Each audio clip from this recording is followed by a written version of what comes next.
Open shop with a quarter. You know it. Keep a Glock for the border. On the block 3 or 4, 5 days. I ain't worried about the older. I'm just trying to meet the quota. This is back on the sofa.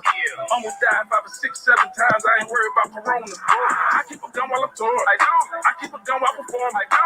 I keep a gun in the fort. Hope you don't think you important. 100,000 for the re-up. I can really kick my feet up. Niggas really about to be up.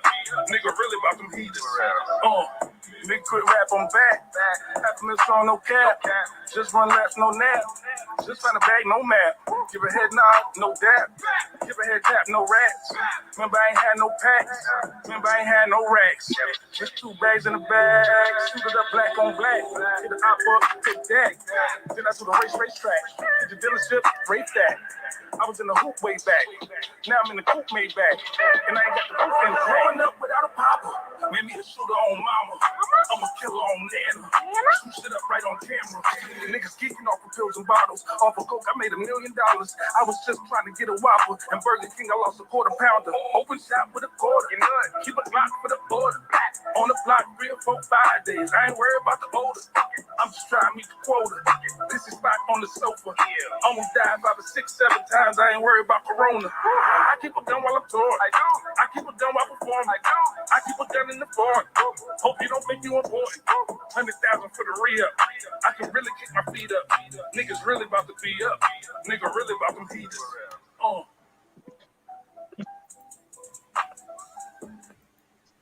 right. And we are live.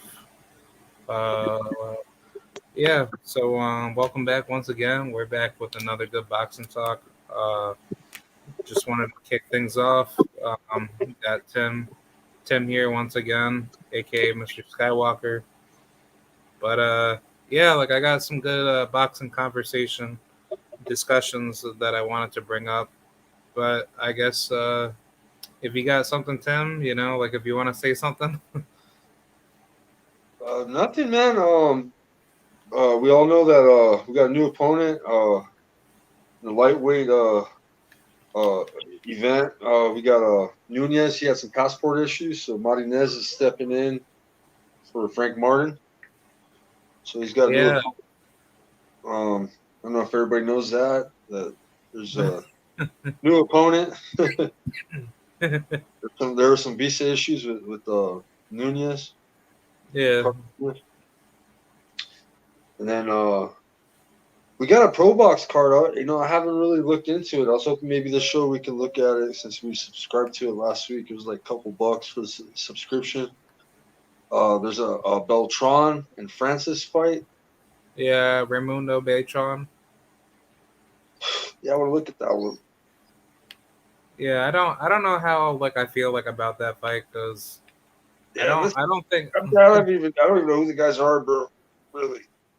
Yeah, because Beltran, like for those of you that don't know who he is, he's just been such like a journeyman. You know, he's just never won like a world title ever in his career. I mean, he could have been a champion when he beat, or he should have beat like Ricky Burns. You know, the same white guy that lost to Terence Crawford. When Terence Crawford went over to the UK or to Scotland to beat him, but. I mean, surprisingly, Beltran, he actually got like I think he got a split decision draw with Ricky Burns, and I mean, he beat him up really bad. And I actually thought he was actually winning that fight, and surprisingly, he gets like a draw with him, to which I found that to be very fishy, because ever since then, he actually was supposed to. Well, actually, no.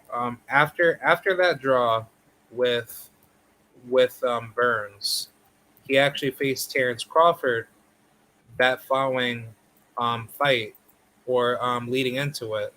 I think after he got the split decision draw with Burns, yeah, he fought some unknown dude just to get like the vacant WBO NABO lightweight title, so that way he could still be ranked. And then he fought Terence Crawford that following 2014, and actually he could have been like a world champion when he fought this Japanese dude named Takahiro Ao, and he blew that shit because he didn't make weight, and he actually TKO'd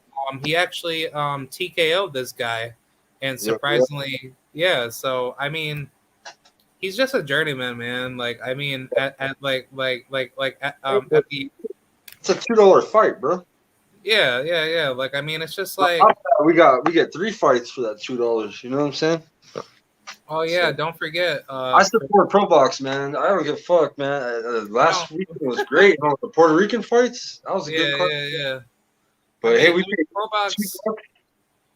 Pro Box is decent, but I didn't like how they did Julio Solis. I don't know, like if I brought that up in the past with you, but basically, Julio Solis, he got elevated to be the main event because I guess like the original main event fight didn't get didn't get solidified. So he basically was supposed to be the main event, as like a last minute, setup. And ProBox decided not to set that up and put his main event on the actual network and shit, right?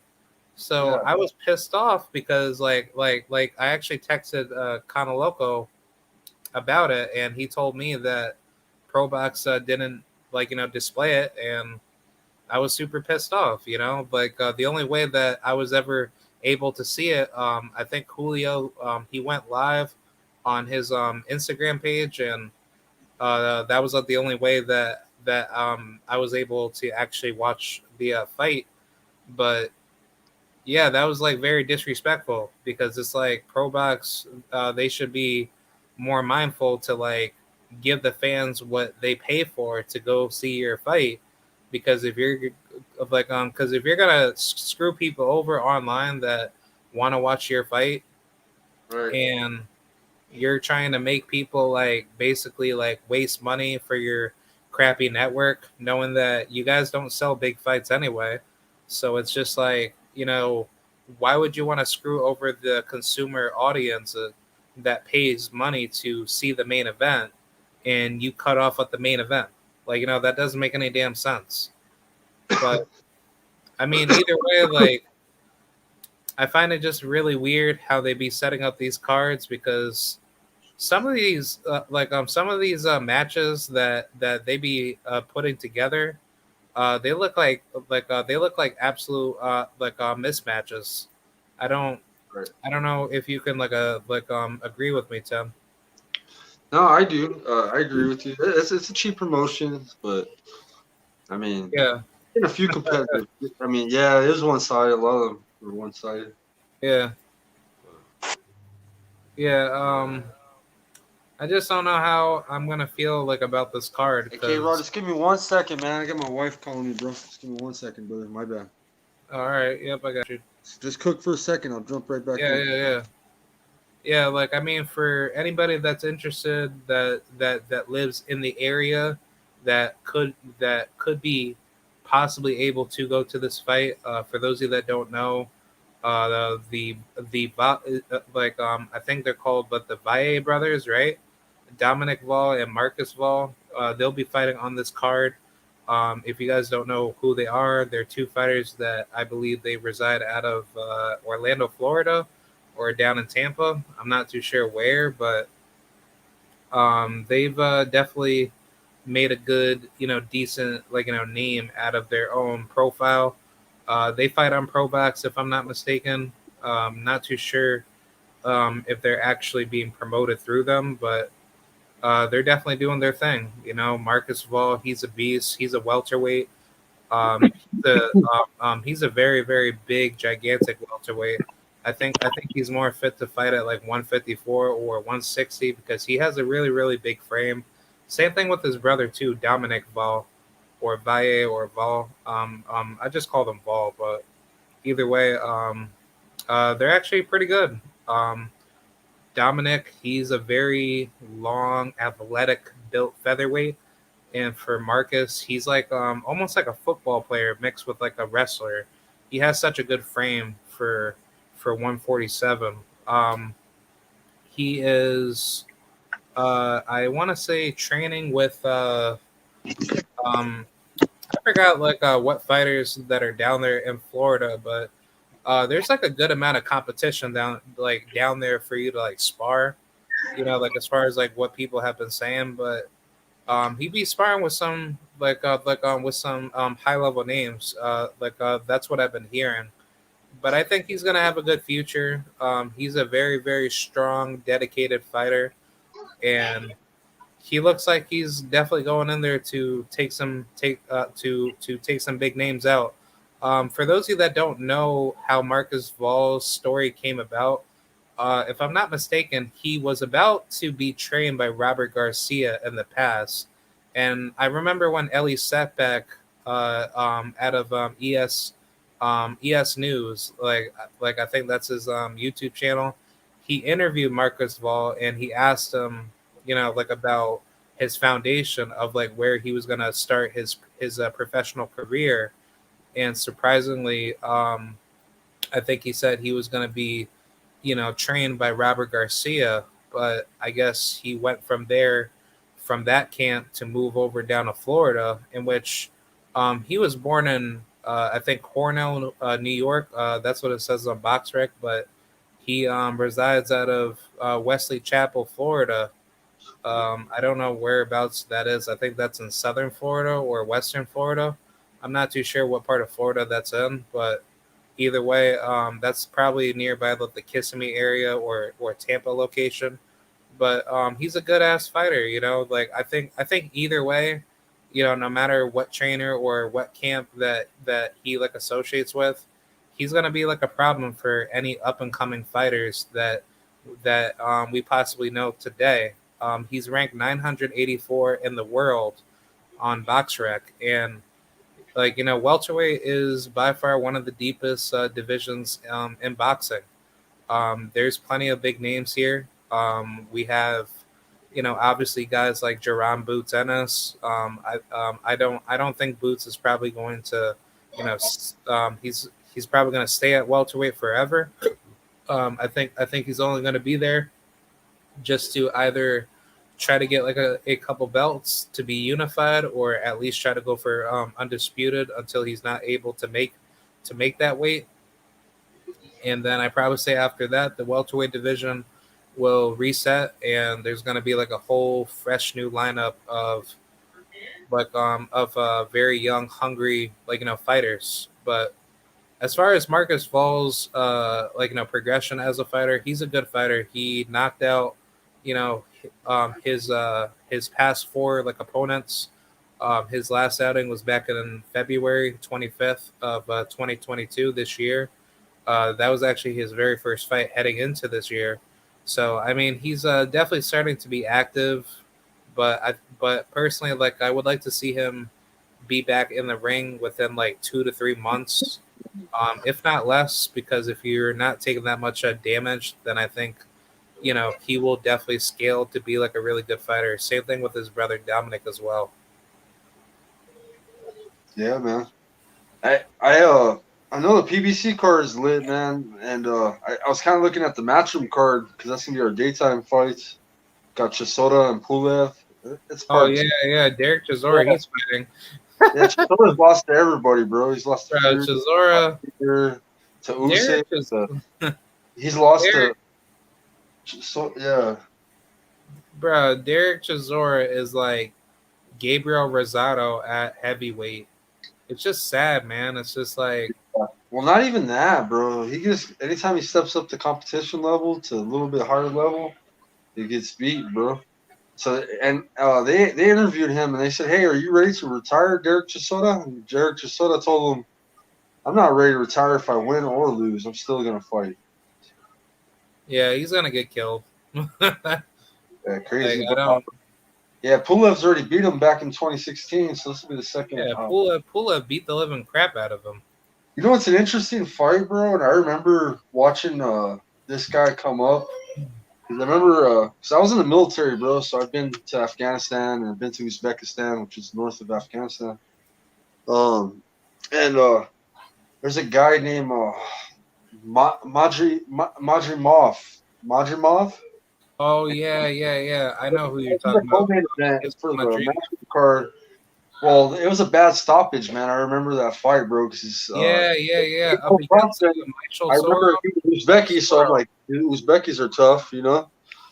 And Yeah, yeah, they fought, bro, and fucking it was a bad stoppage because it was close to the bell, bro. It was like in the ninth round, going into the 10th. yeah. He's piecing the guy up, but he's not beat up, but he's just taking punches. He's just taking punches. Yeah. Like you're talking about like the Michael Soro fight. Yeah, Soto. Yeah, there you go. And Yeah. Soto. It's like yo, he wasn't even all fucked up, but like they waved the fight off. They're like, nah, bro, like, and Yeah, there was man. only like 2 Definitely. seconds left for the bell because he could have went to the corner, and been all right when he came back out right for the 10th round. But the fucking ref called it off, so maybe that's the reason they're doing the rematch. I don't know. I I don't. think I think honestly, like either Michael wants to get his get back and try to knock him out this time, Yeah. or it's probably because Israel he's trying to wait up on Charlo and who's that other guy, Tim Zoo, fight it out because Charlo, like he's gonna probably move up to 160 Yeah. after that fight, and Yeah. then I like Jared Anderson too, bro. I'm looking at homie's comment, a yeah, heavyweight. Draco Edwards, Yeah. I like Big Baby. yeah. Yeah, heavyweight division, man. We got Usyk and AJ coming up, bro. What do you think about that? I think Usyk's gonna knock out AJ. I think he's gonna sleep him. I don't see AJ making any adjustments, and I think like even if he tries to press him, Usyk knows how to break AJ down, and I think it's just gonna be like a chess match, once again. Because if AJ tries to do that the same thing from up the first fight, he's just gonna Yeah, get beat up. He's just not. I don't know, man. I don't like I don't view AJ being like the same AJ anymore. It's just right. like you've seen everything that you can see out of him. He's very robotic. He keeps his feet planted, when he's Yeah. not even trying to box. It's just like, he just goes in there trying to knock you out, and it's like, I personally don't like seeing that because it's like that's not AJ's fighting style. It's just like, like if anything, if he knew how to box and he knew how to move, he would be like a bona fide boxer puncher. Like that's Right. what AJ is supposed to be. Like you made it to the Olympic team and you won like a gold medal for your country, but for you not to know how to box properly in the professionals, that's very disrespectful to your own detriment because you haven't proven yourself to be a good professional fighter. You've been fighting weak opposition after after weak opposition, and you put yourself in a really bad position where you've been very comfortable fighting certain levels of competition that has been properly tailor made for you. But then once you get out of like your shell and then you start facing like higher level opposition like Usyk, in which Usyk he's pretty much comparable to Evander Holyfield. Same frame, but just different Yeah, skill we set talked about of that. Yeah, how they fight. disputed at what do you call it? Cruiserweight, and then heavyweight. He kind of had the easy route, bro. He fought Chisora, then he got a shot at AJ right away, right? Didn't he fight? Yeah, He jumped line. bro. Kind of Usyk. kind of like how Holyfield did that Oh, with Buster Douglas and shit and Tyson. yeah, Yeah, he pretty had much. Tyson, but he fought a Tyson that was crazy at the time, bro. That wasn't fully, at his, what did you call his Yeah, peak? yeah. He wasn't fully Still focused. fucked up on the coke and the partying, and you know how Tyson would Dirtying. talk. Yeah, he even had stories, bro, about before he fought. But so then he had to fight Buster Douglas. Man, that sealed his legacy. You know what I'm saying? But I see Usyk, bro. He's been boxing for a long fucking time, bro. Olympics, since he was a kid, bro. Ballet Yeah. class. He's got the footwork. Um, Good power for a small guy, for a small heavyweight, bro. And yeah. yeah, AJ's got too much muscle, bro. I like AJ, but he's what in your brain is what you think that's what a boxer should look like. But in all reality, it's too much muscle that's slowing him down. And you know Yeah. what I mean? He's I'm just good for you in boxing. He's just too bulky, man. You know, AJ's just not. He's not smart. You know, he's just given up on his boxing, and he just goes in there trying to knock your ass out. But it's like if he can't knock you out, it's like AJ's basically there to get hit. But Draco Edwards made a good point here. There's plenty of I think he did. Jay Bullet. I think he went to go train with Robert Garcia. I believe so, bro. And they're training him a different style or some shit. I don't know if they're teaching him the Mexican style for this fight. I think his style for this fight, like Usyk's too quick. Yeah, they're probably gonna train him like black people style. He can be quick on the bad boy like Ruiz, but I don't think he can be quick. And Usyk will cut off the ring. You know. Yeah, that's another one having a pay-per-view fight. That's not where, man. I like King Kong, but man, bro, it's enough with King Kong, bro. It's past his time. King Kong needs to hang it up, man. I don't like Ruiz that much, bro. But man, he looks in great shape, bro. If you haven't seen Ruiz, dude, he's been cutting up really good. Damn, that motherfucker's fit right now, bro. He don't have no gut. Yo, he's a dude. Dude, like I won't be surprised if Luis Ortiz gets dropped, because Andy, bro. Yo, I'm not gonna lie. If Andy clips him, if Andy hurts him early game, leading into late game, then I can't think that Luis King Kong Ortiz can beat him, because every time when Ortiz gets dropped, he does not look like the same guy. Like. I think either Deontay Wilder damaged him too much, or he's just not able to take a good punch anymore because he's just old, you know. Salute Isaiah Felix and Draco Edwards. He says Ruiz beats AJ again if they fought, and I agree, man. Shit, bro, he looks in great shape, bro. Like, theoretically, a Andy Ruiz that's in shape and he's focused. He knocks out. Yeah, he knocks out AJ clean, to which he should have done that in the rematch. That's proven with AJ, bro. He don't have a chin, bro. He gets rocked on a clean shot to the chin, you know? Yeah. AJ, dude, honestly, like, I feel so bad. Exchange, bro. He's all right. He's got muscle. It makes him a little slow, but I think he throws pretty strong shots, you know what I mean? Because, he does have power, but you can see the punch coming. I just think every time when AJ gets cracked to his chin, he just starts getting into this, like, I don't know, like zombie thriller mode where he's just like afraid to like throw like a punch. And it's just like, dude, he like honestly, like, I'm not trying to be disrespectful to AJ here, but he looks like a pussy. Like he looks like a pussy when he gets hurt. Yeah. It's like very sad. He got King Kong being Ruiz, and I could see that too, man, because Ortiz got better. If you look at it, Ruiz more of a brawler. King Kong, man's got that Cuban boxing style, bro, and that shit's King like. Kong, he's a very superior boxer. Yeah, he's a better boxer. But yeah, just tripping on Ruiz's shape right now. His form is looking good. Yeah, I think the biggest issue from Andy's style is that when you box Andy, he can't do anything to you. He just comes forward. He's not like a bona fide boxer puncher.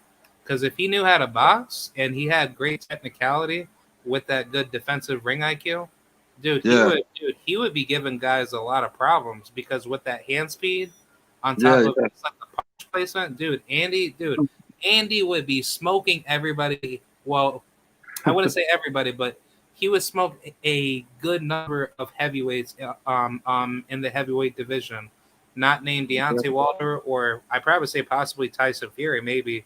But like, knowing how much I don't like Fury, but it's just that I just think with Andy's style, that's a perfect style to knock out any heavyweight that doesn't have defense and they don't have any ring IQ. Because you cannot tell me that a guy that is that big, but he has quick ass hands, but he could also time his shots beautifully and hurt you and knock you out. That's a very rare, because most heavyweights have very slow hand speed. They can't, they can't mix it up. Yeah, they're saying the Mexican style. I wouldn't train Mexican style. Usyk, he'll use his angles, and that's facts. Yeah, there's no way. And then see, the thing is, he's not fast enough to do what he did with Ruiz in that first fight. You know how he jabbed, he stayed away from them big shots. He just basically just jabbed and ran away from him basically the whole fight. Just stick and move, stick and move, stick and move, stick, and he was Yeah, yeah, frustrated. yeah. Stick and move. I don't think he could do that with Usyk, bro. I don't think so, bro. So he has to figure something out, bro. I heard that he's trying to train for a KO. He's training. He's working on his power. He's trying to.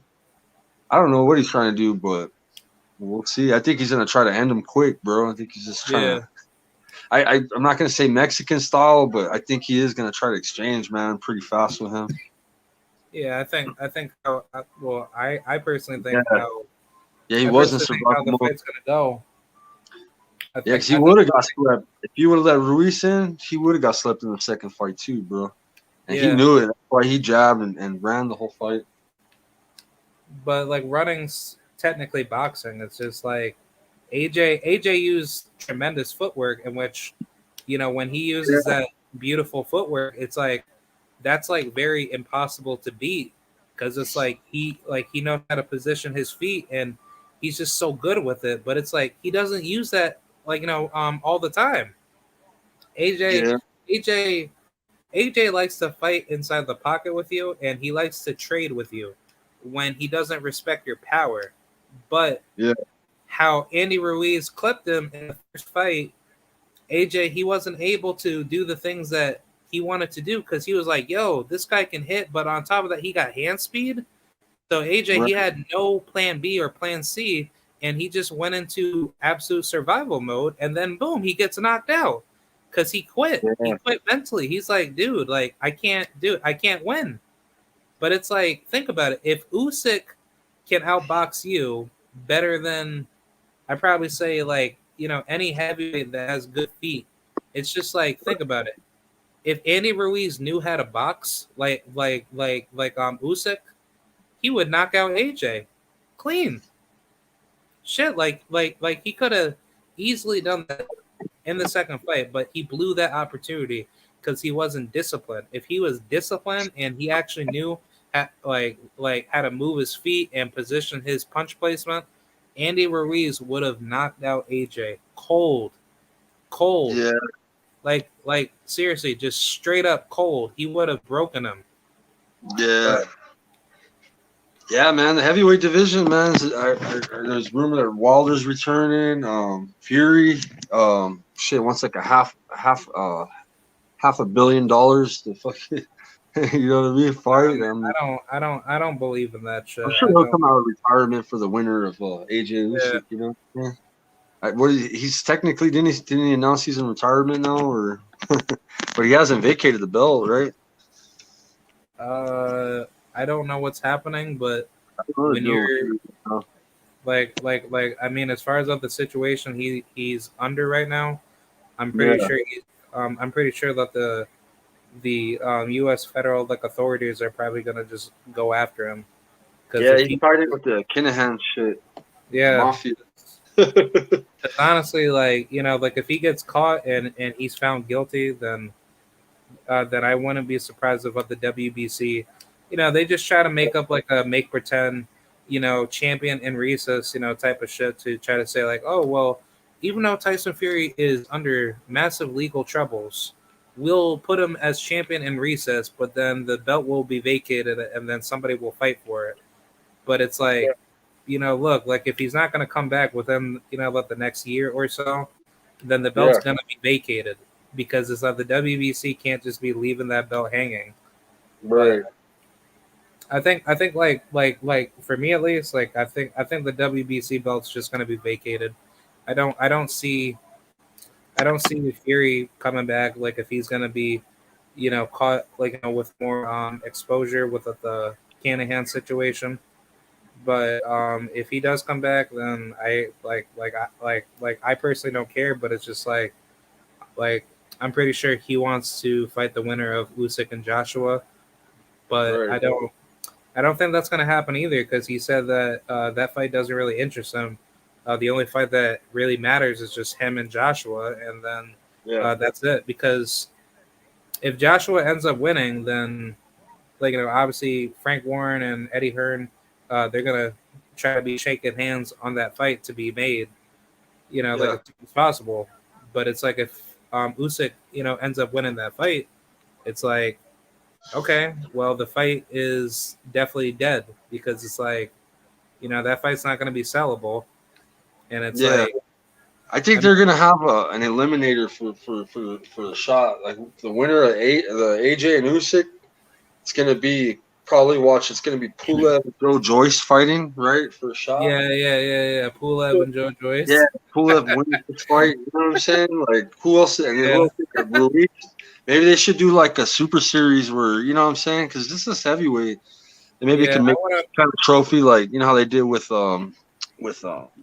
what's his name Donaire and you know what I mean the Inoue fight. Remember that one? Yeah.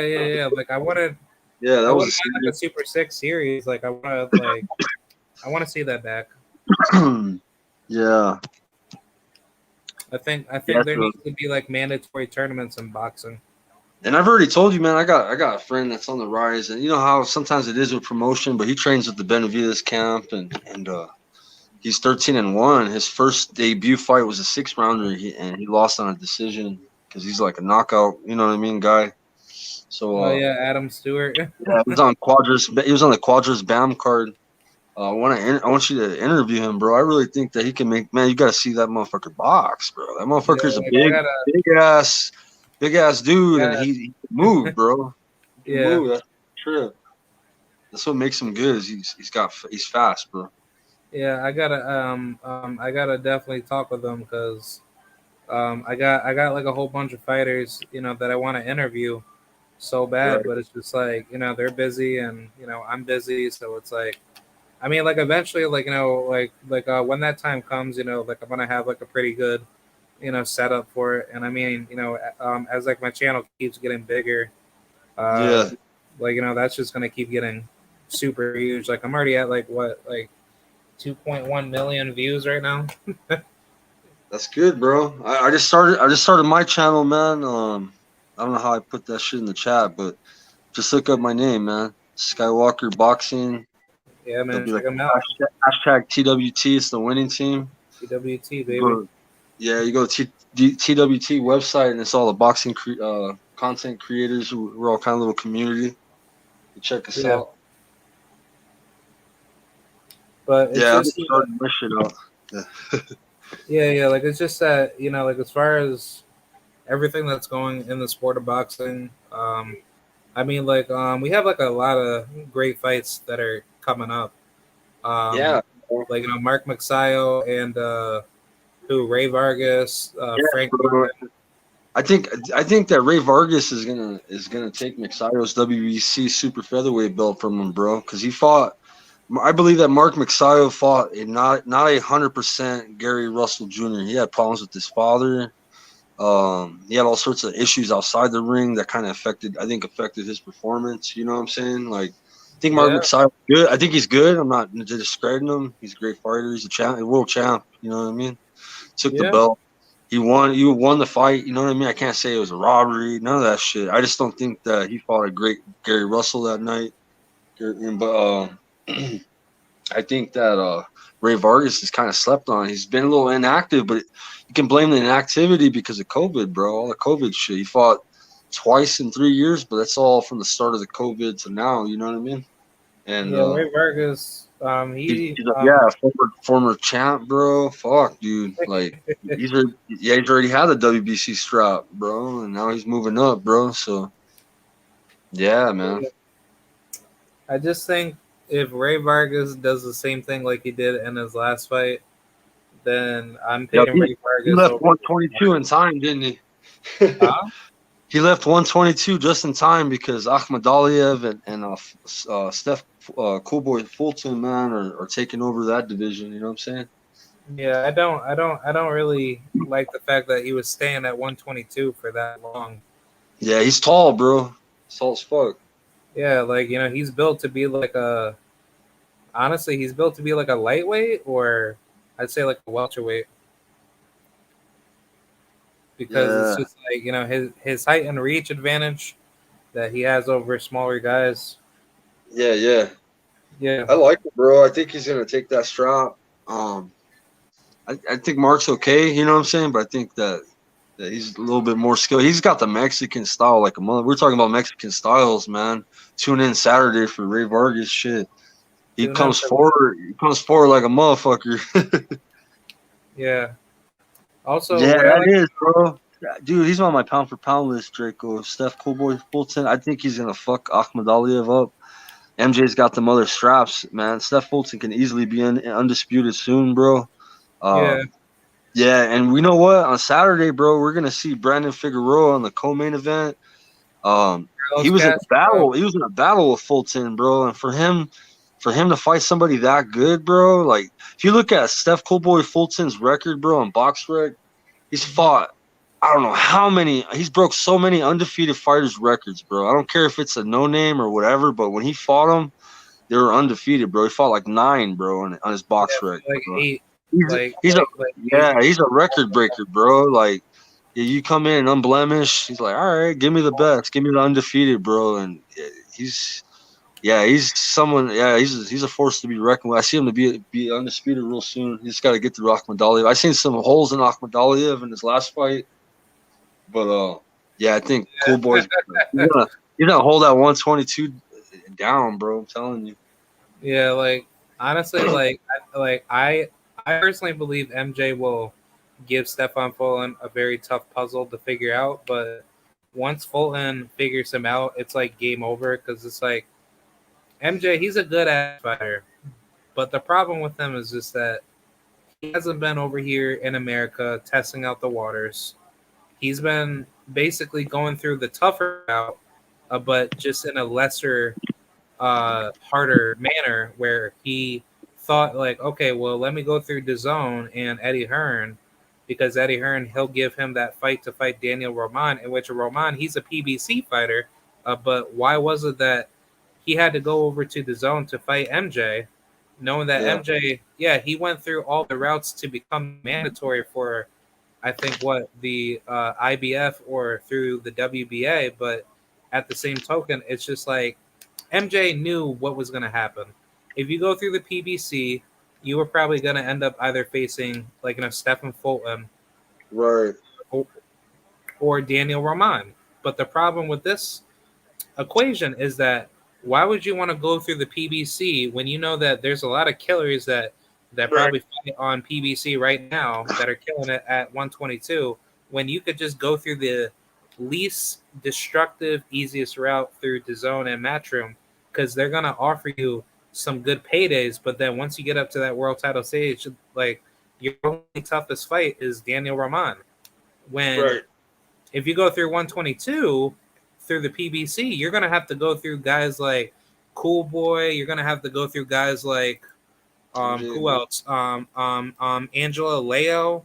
All those guys, like 122 is hyper stacked. So I think MJ did this, did this type of movement in a strategic manner to make sure that he doesn't look as bad fighting higher level opposition. But then again, I personally don't think MJ was like avoiding those high level names. I think MJ had the he had the opportunity to fight them, but it's like, why would you want to go through that route when you could just go through one difficult fight and then you could just fight whoever you need to fight just to build up like your name and resume, and then you go after all the big names because now MJ, he's in a good spot. The only thing he needs to do is just make the fight with Stefan Fulton. So when you make that fight with Fulton, there's nothing to really argue about because guess what? You are unified. He's unified. So let's make that damn fight. Versus is like, okay, like knowing that he didn't beat all the household names at 122, but if he's like not willing to fight the best opposition and he's just trying to keep on to the belts until somebody beats him, then I would definitely look at him very funny because it's like MJ should have been fighting all the top notch names to be to be certified. Right. But yeah, I would hope that fight is probably made by I'd say early fall or early spring of next year. Yeah, bro. So 126, bro. That's WBC strap Saturday. That's pretty good. Yeah. I was gonna say, do you think Mark Magsayo, he's gonna try to knock out Ray Vargas? I think yeah, it's gonna be a slug. I think it's gonna be a knockout, bro. Sure, bro. Yeah. Yeah. Yeah, I think Yeah, it'll be a man. knockout. It's because his style, bro, has come forward, and Mixayo's kind of like he is a come forward, bro, but he kind of fights with angles a little bit. If you look at a lot of Mixayo, he's always throwing hooks and moving. You know what I mean? Kind of moving. Yeah. Um, yeah, bro, it's gonna be pretty good. I think it'll be a knockout fight, though. I say Vargas is gonna knock his ass out, though. Yeah, I think Ray Vargas is gonna What do you think freaking about What do you think about the Rashidi Ellis making his pro debut from leaving Golden Boy to PBC? He's fighting who's he fighting? he's fighting Alberto. Palmetto. Yeah, like Alberto Palmetta. Yeah, Palmetto. Yeah, yeah, Yeah, like I think it's gonna be like a funny fight because Alberto. I've watched his fights and I've did I've done some film study, on him. But the thing about Alberto I is don't know that shit about Alberto Palmetto.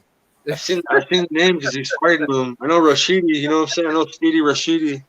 But I don't know no motherfucking Alberto Palmetto. Break him down, like, okay, bro. Let me know who he is.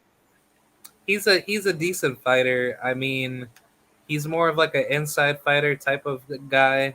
He likes to keep himself active, in the pocket. But as far Bro, as boxing like ability, he's not that good of a boxer. I think Rashidi could either stop him or just cruise him to a decision. Because I think as far as what the style was, yeah, Al Heyman probably decided to just give him like a good, sturdy test. To which Alberto, he's not coming in there to lose, but knowing how PBC matches you up, they're gonna give you some top shelf smoke eventually, yeah. somewhere somewhere down the line. So I think with a guy like this is a good test because Alberto, he's not a bad fighter, but he's not a good fighter either. So I think this is more like a journeyman, tune-up fight for Rashidi Ellis, and then maybe sometime in the future if he wants to get that work in with Jerome Boots Ennis. Oops. Yeah, he's calling Boogeyman's name, bro. He Yeah, wants that smoke from the boogeyman, and I think he's gonna shine, bro. Because in order to get that smoke from the boogeyman, he's gotta do yeah, something explosive, bro, on Saturday. So I'll keep your eye out for Speedy Rashidi. Deep down inside his heart, he's gonna want to fucking knock his opponent the fuck out real quick and call out Boots. That's what he wants. yeah. But also, just don't be surprised if Rashidi Ellis, if he doesn't look as good as we wanted him to be. I think it's just because he's been frozen out, that's what happens when you be sitting up on side of the shelf being screwed over, on a promotional level. But I just Yeah. think honestly, That's what he blames Golden Boy. He says, you know what? They weren't making the fucking fights. I want the smoke with Boots. I want people to know who the fuck I am. I'm the fastest bar. I got the fastest hands. He's Speedy Rashidi. Let's they see. call him I like that that motivation coming Speedy from him. Rashidi. Wanting to leave Golden Girl and move to PBC. And let's see him with the big fights, man. Let's see how. I don't think he can handle the Boots smoke, but let's see it, bro. You know what I mean? I like to see Boots fight Rashidi. That'd be a good one. Yeah, don't you find it weird how Canelo never made any mention of him, like about the sparring, and just kept everything silent because, Yeah. out of all those sparring clips that have been leaked, he's been fucking up Canelo, bro. Like him and his brother, bro. Like him and Ronald are good ass fighters. I don't care what anybody has to say. Like, yeah, he's got quick hands, bro. I think his competition level sucks, but Let's see him Like- fight some better welterweights. Give him Conor Ben. Give him Virgil. Give him Yo, somebody. Connor Ben is a very, very good fight to be made next, because if you think about it, if you knock out Connor Ben, like think about it. You go all the way out to the UK and you knock his ass out, literally in his own home backyard, and then you come all the way back over here to America to fight Boots. That's a good ass resume builder. Because if I'm like Rashidi, I'm going over there to take out everybody. I'd be scared of Boots, bro. Even as a boxer, bro. Just by looking at him, bro. Like the eye test on him, I wouldn't want to risk my fucking L on. Like, unless deep down you really think you're the shit, bro, and you're that confident. Fuck yeah, call him out. But man, Yeah. that's a tough guy to put your skill against. You know what I'm saying? Yeah.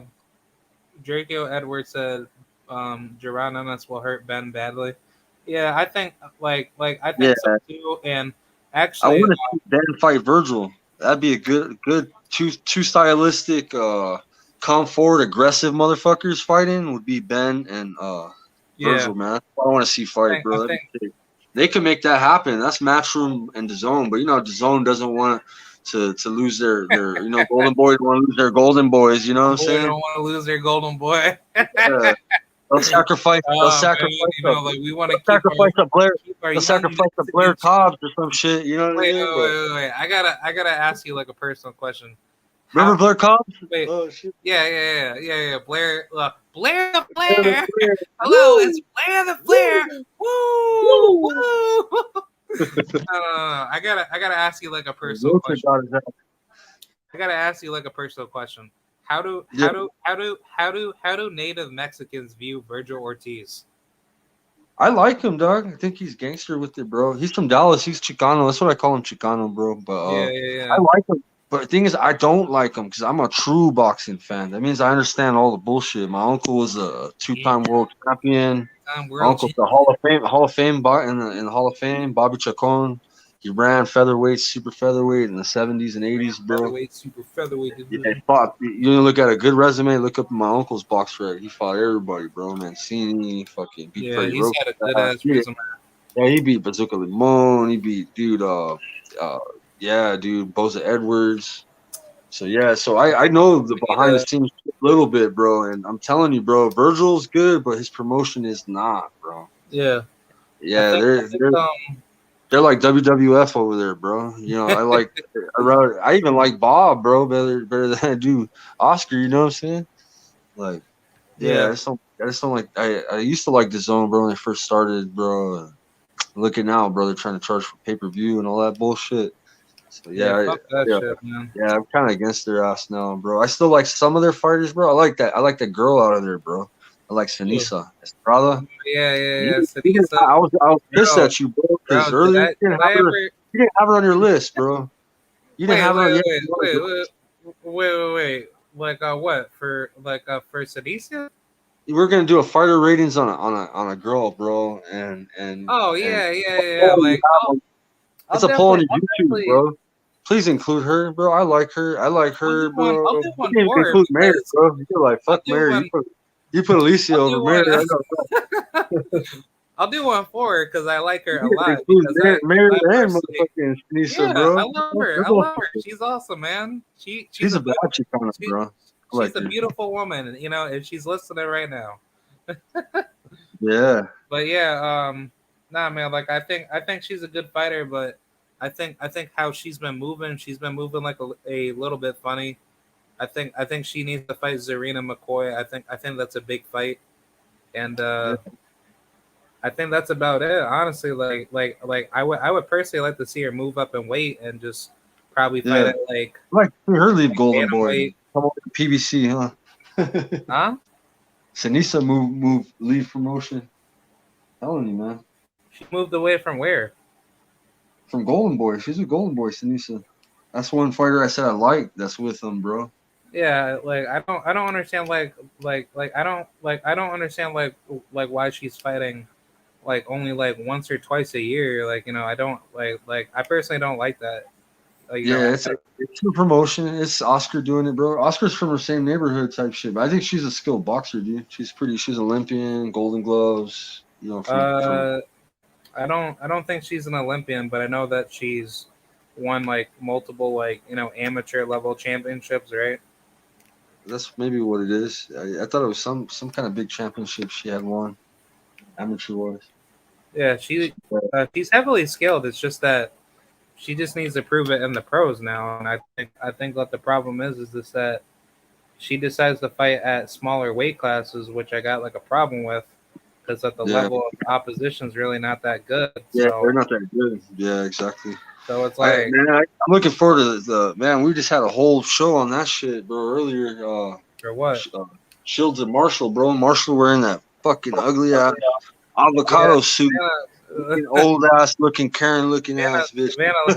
Savannah looked like a teenage mutant of like Hey, can you put that clip on here, bro, and show the guys what fucking Savannah was wearing, bro? I don't think I have like a clip, but I can show you guys like a photo. Yeah, she looked like a pistachio.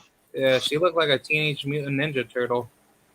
She had her cuffs starched with little cufflinks. Yeah. She looked They're like Willy Wonka clowning from the Chocolate Factory. Yeah, you gotta see a picture of this bitch. God damn, man. I don't know who the fuck dressed her, bro. I was like, dude, are you serious? Like, are you like not dressing up like an actual like female? She looked like old lady, bro. Shit tripped me out.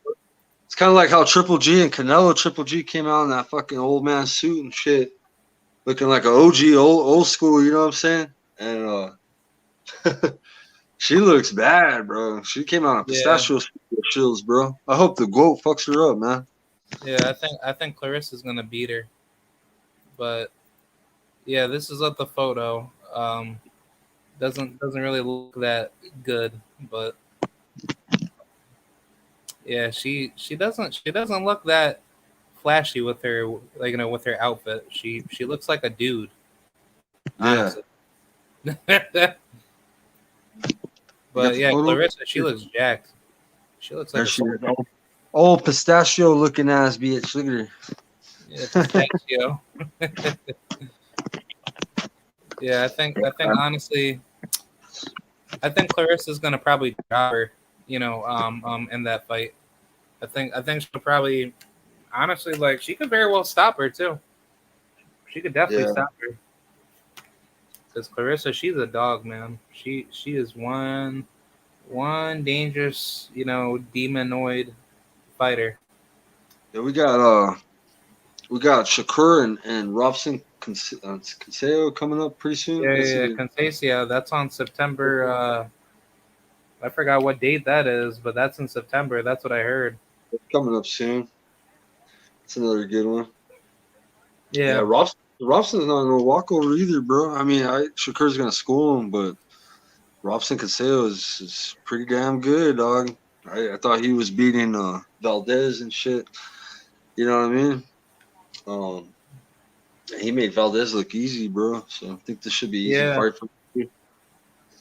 But who knows, bro? Well, look at Robson, give him better competition than Valdez. So we'll see. Yeah, like I won't be surprised if Consejo, ends up struggling against Shakur and then he starts fighting dirty. Yeah. Try to get to the chat, bro. Yeah. Dragio says the fight should have been stopped quicker. He said nobody beat Shakur at 130, but Tank Davis. Yeah. Shakur will be undisputed at 130. Yeah, like I don't see Tank going down. Yeah, like I don't see Devontae fighting Shakur probably at 130, maybe 135, but 135, not 130 though. I think Tank's set at like 135, 140. You know what I'm saying? Yeah, because he made 133 pretty smooth. Yeah. Hey, you know what? They asked Leonard Ellerby that same question. They were like, "Hey, what's up with it?" They're like, You think he can fight Shakur? And he got all pissed. Leonard goes, "They're not in the same weight division." He wanted to change the subjects right away. Yeah, but Yeah, it's 5 pounds. It's like, yeah, like it's only that's not, 5 pounds exactly. Yeah, and this could be yeah, easily like it could it's be not easily hard made. for.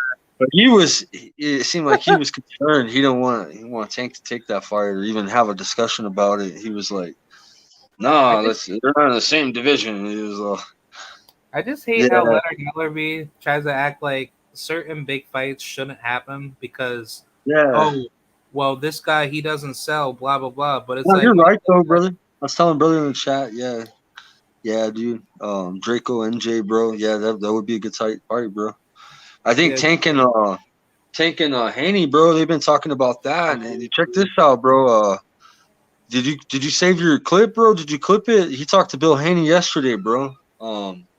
K Rod. He waited in a long ass line. He was in StreamYard yeah. for like 2 hours. They I kept gotta, interrupting him. yeah. But yeah, Like I gotta go back to BFTB's live stream. But if you guys wanna check it out, I'll yeah, just he was on BFTV yesterday, and yeah. K Rod was on the panel and got to ask Bill Haney some questions. Yeah, like I And was only able to get like one question off, but you know what he said, bro? They said that they can put Cambosos on hold on the rematch. They can. This is what Bill said. This is out of Bill's mouth. Okay, can put the contract on hold, and they can make a fight with Tank happen. They can, but they already got a plan. They said that contract's some bullshit. They said that they don't have to abide by that contract with ESPN Top Rank. They said that they can make that fight happen. So there's been a lot of talk of that, man. Of Tank's been calling him out, bro. I like either route, bro. I like to see him just get Kambosos out of the way, fucking fight him, get it out of the way. I wouldn't be mad if he fought Lomachenko then Tank, or if he fought Tank then Lomachenko, or you know what I'm saying. Like if it got to that point, winner gets Loma at the end, or I don't care, bro. But let's see those fights happen, bro. Let's yeah, get. We know who all the trash cans are in 135, all the leftovers. Like Tank's knocked out a shitload of 135. Haney man's fucking skill, bro. He's beat JoJo. They call him the email champ, but you know what? I think he's got skill, bro. Like he's been boxing since he was a kid. Went to Mexico, turned pro. They done trained that kid. He's a good defensive. He's got the best jab in boxing, bro. I think, bro. Haney. I like the Dream Team, bro. I like Tank too, bro. I just want to see Tank get titles, bro. I know WBA regular shit. I want to see him go for these. I want to see him go for undisputed. I want to see him fight for some big titles, bro. Now that he re-signed with Floyd and shit, he signed back with Mayweather. I want to see him get better fights, bro. You know what I'm saying? Like I know his fights are big money. And it's all about money over there, and yeah, I buy his pay-per-views. I'm one of them. You know what I mean? He's got a high KO ratio. You always can expect that with a Tank fight or a good-ass fight from Tank. yeah. Yeah, we need to see him get some belts, bro. We need to see him get that trophy case with the real big straps. You know what I'm saying? We see him unified or undisputed and shit like that. I like to see these fights unfold, bro. I'm excited for it, bro. Yeah, I either think Gervonta either wants that fight, That's my and dog. Floyd and Leonard they're trying to make excuses to not make the fight, or Gervonta he just doesn't want to fight Devin and he's gonna try to fight lower level opposition, and then maybe he could potentially duck Devin, but. I don't know, I just think Gervonta he just needs to start fighting better level games at this point. Like I don't like seeing Gervonta fighting, all these like low level guys that I know that he can easily win, and it's like he has up the skills to beat the high level guys. I think he would break guys like Vasyl Lomachenko, and he could have a chance to beat Devin Haney. Like I don't think he can That's beat. what Haney lacks, though. Haney lacks the power, bro. Like his power, like it's not that great, bro. That's what he always gets criticized on. I know that he's got to change like strength and conditioning coaches, and he's when he fought JoJo Diaz, same shit, bro. Like he's gonna fight a tough fighter, so they were trying to toughen him up. But Man, Tank's an all-around fighter though. And, like when he fought fucking Pitbull Cruz, everybody was criticizing him. But did you see his fucking hand after the fight, bro? The hand was fat and purple, Yeah, bro. Like, and you're seeing him at his worst, and he's still fucking good. So like Tank in my eyes is great, bro. I like Tank. He does fight. Yeah, I think the opposition's good, even though they're not like like the championship belts that you want type shit. Like it's the step down belts. But man, bro, I'd say Tank, but my heart's with Haney too, though. Like I like Haney. Man, I don't know, dude. It's a 50-50 fight, bro. Because Haney is defensive like Floyd, but he lacks the power. Like homeboy said in here, he said he lacks the power, but he reminds him of and it's true. His defense is nice, bro. It's hard to touch Haney. Yeah, that's what I'm gonna say. To Tank's got power, great counters, and he sets you up. Tank's got good IQ. I don't think Devin gets enough respect for his defense. I kind of hate to see them two fight, bro, because I respect both of them, bro. It's hard. And then Errol Spence is my favorite fighter, bro. He's my pound for pound number one. I'm from Texas, dog. I've been following Spence since day one, bro. And I'm cool. That's my dog, bro. I forgot. I hear I'm saying that Haney got the best jab in boxing. Yeah, he's got a rocket jab, but Spence got that jab that breaks eye sockets. And yeah, bro, Errol Spence got a demonoid jab. He's not. Yeah. He's not like a human being. He's like. That's my dog, man. Honestly, like I just call that demonoid power. That's just like very that's like devilish power that hurts you, long term. And I think every time when he's pounding on you, it's just like your whole life gets taken like away from it, Yeah. But yeah, he's got the most activity, bro. Damn, dude, Spence is nice with it, bro. It's my favorite boxer right now, bro. Errol Spence is like one of the most deadliest southpaws out there. I don't even care, man. I'd say him and Boots and Gervonta, and I'd probably say Shakur. He's a big welterweight, bro. He's a big boy, big shark, bro. Bro, Errol Spence is built like a middleweight.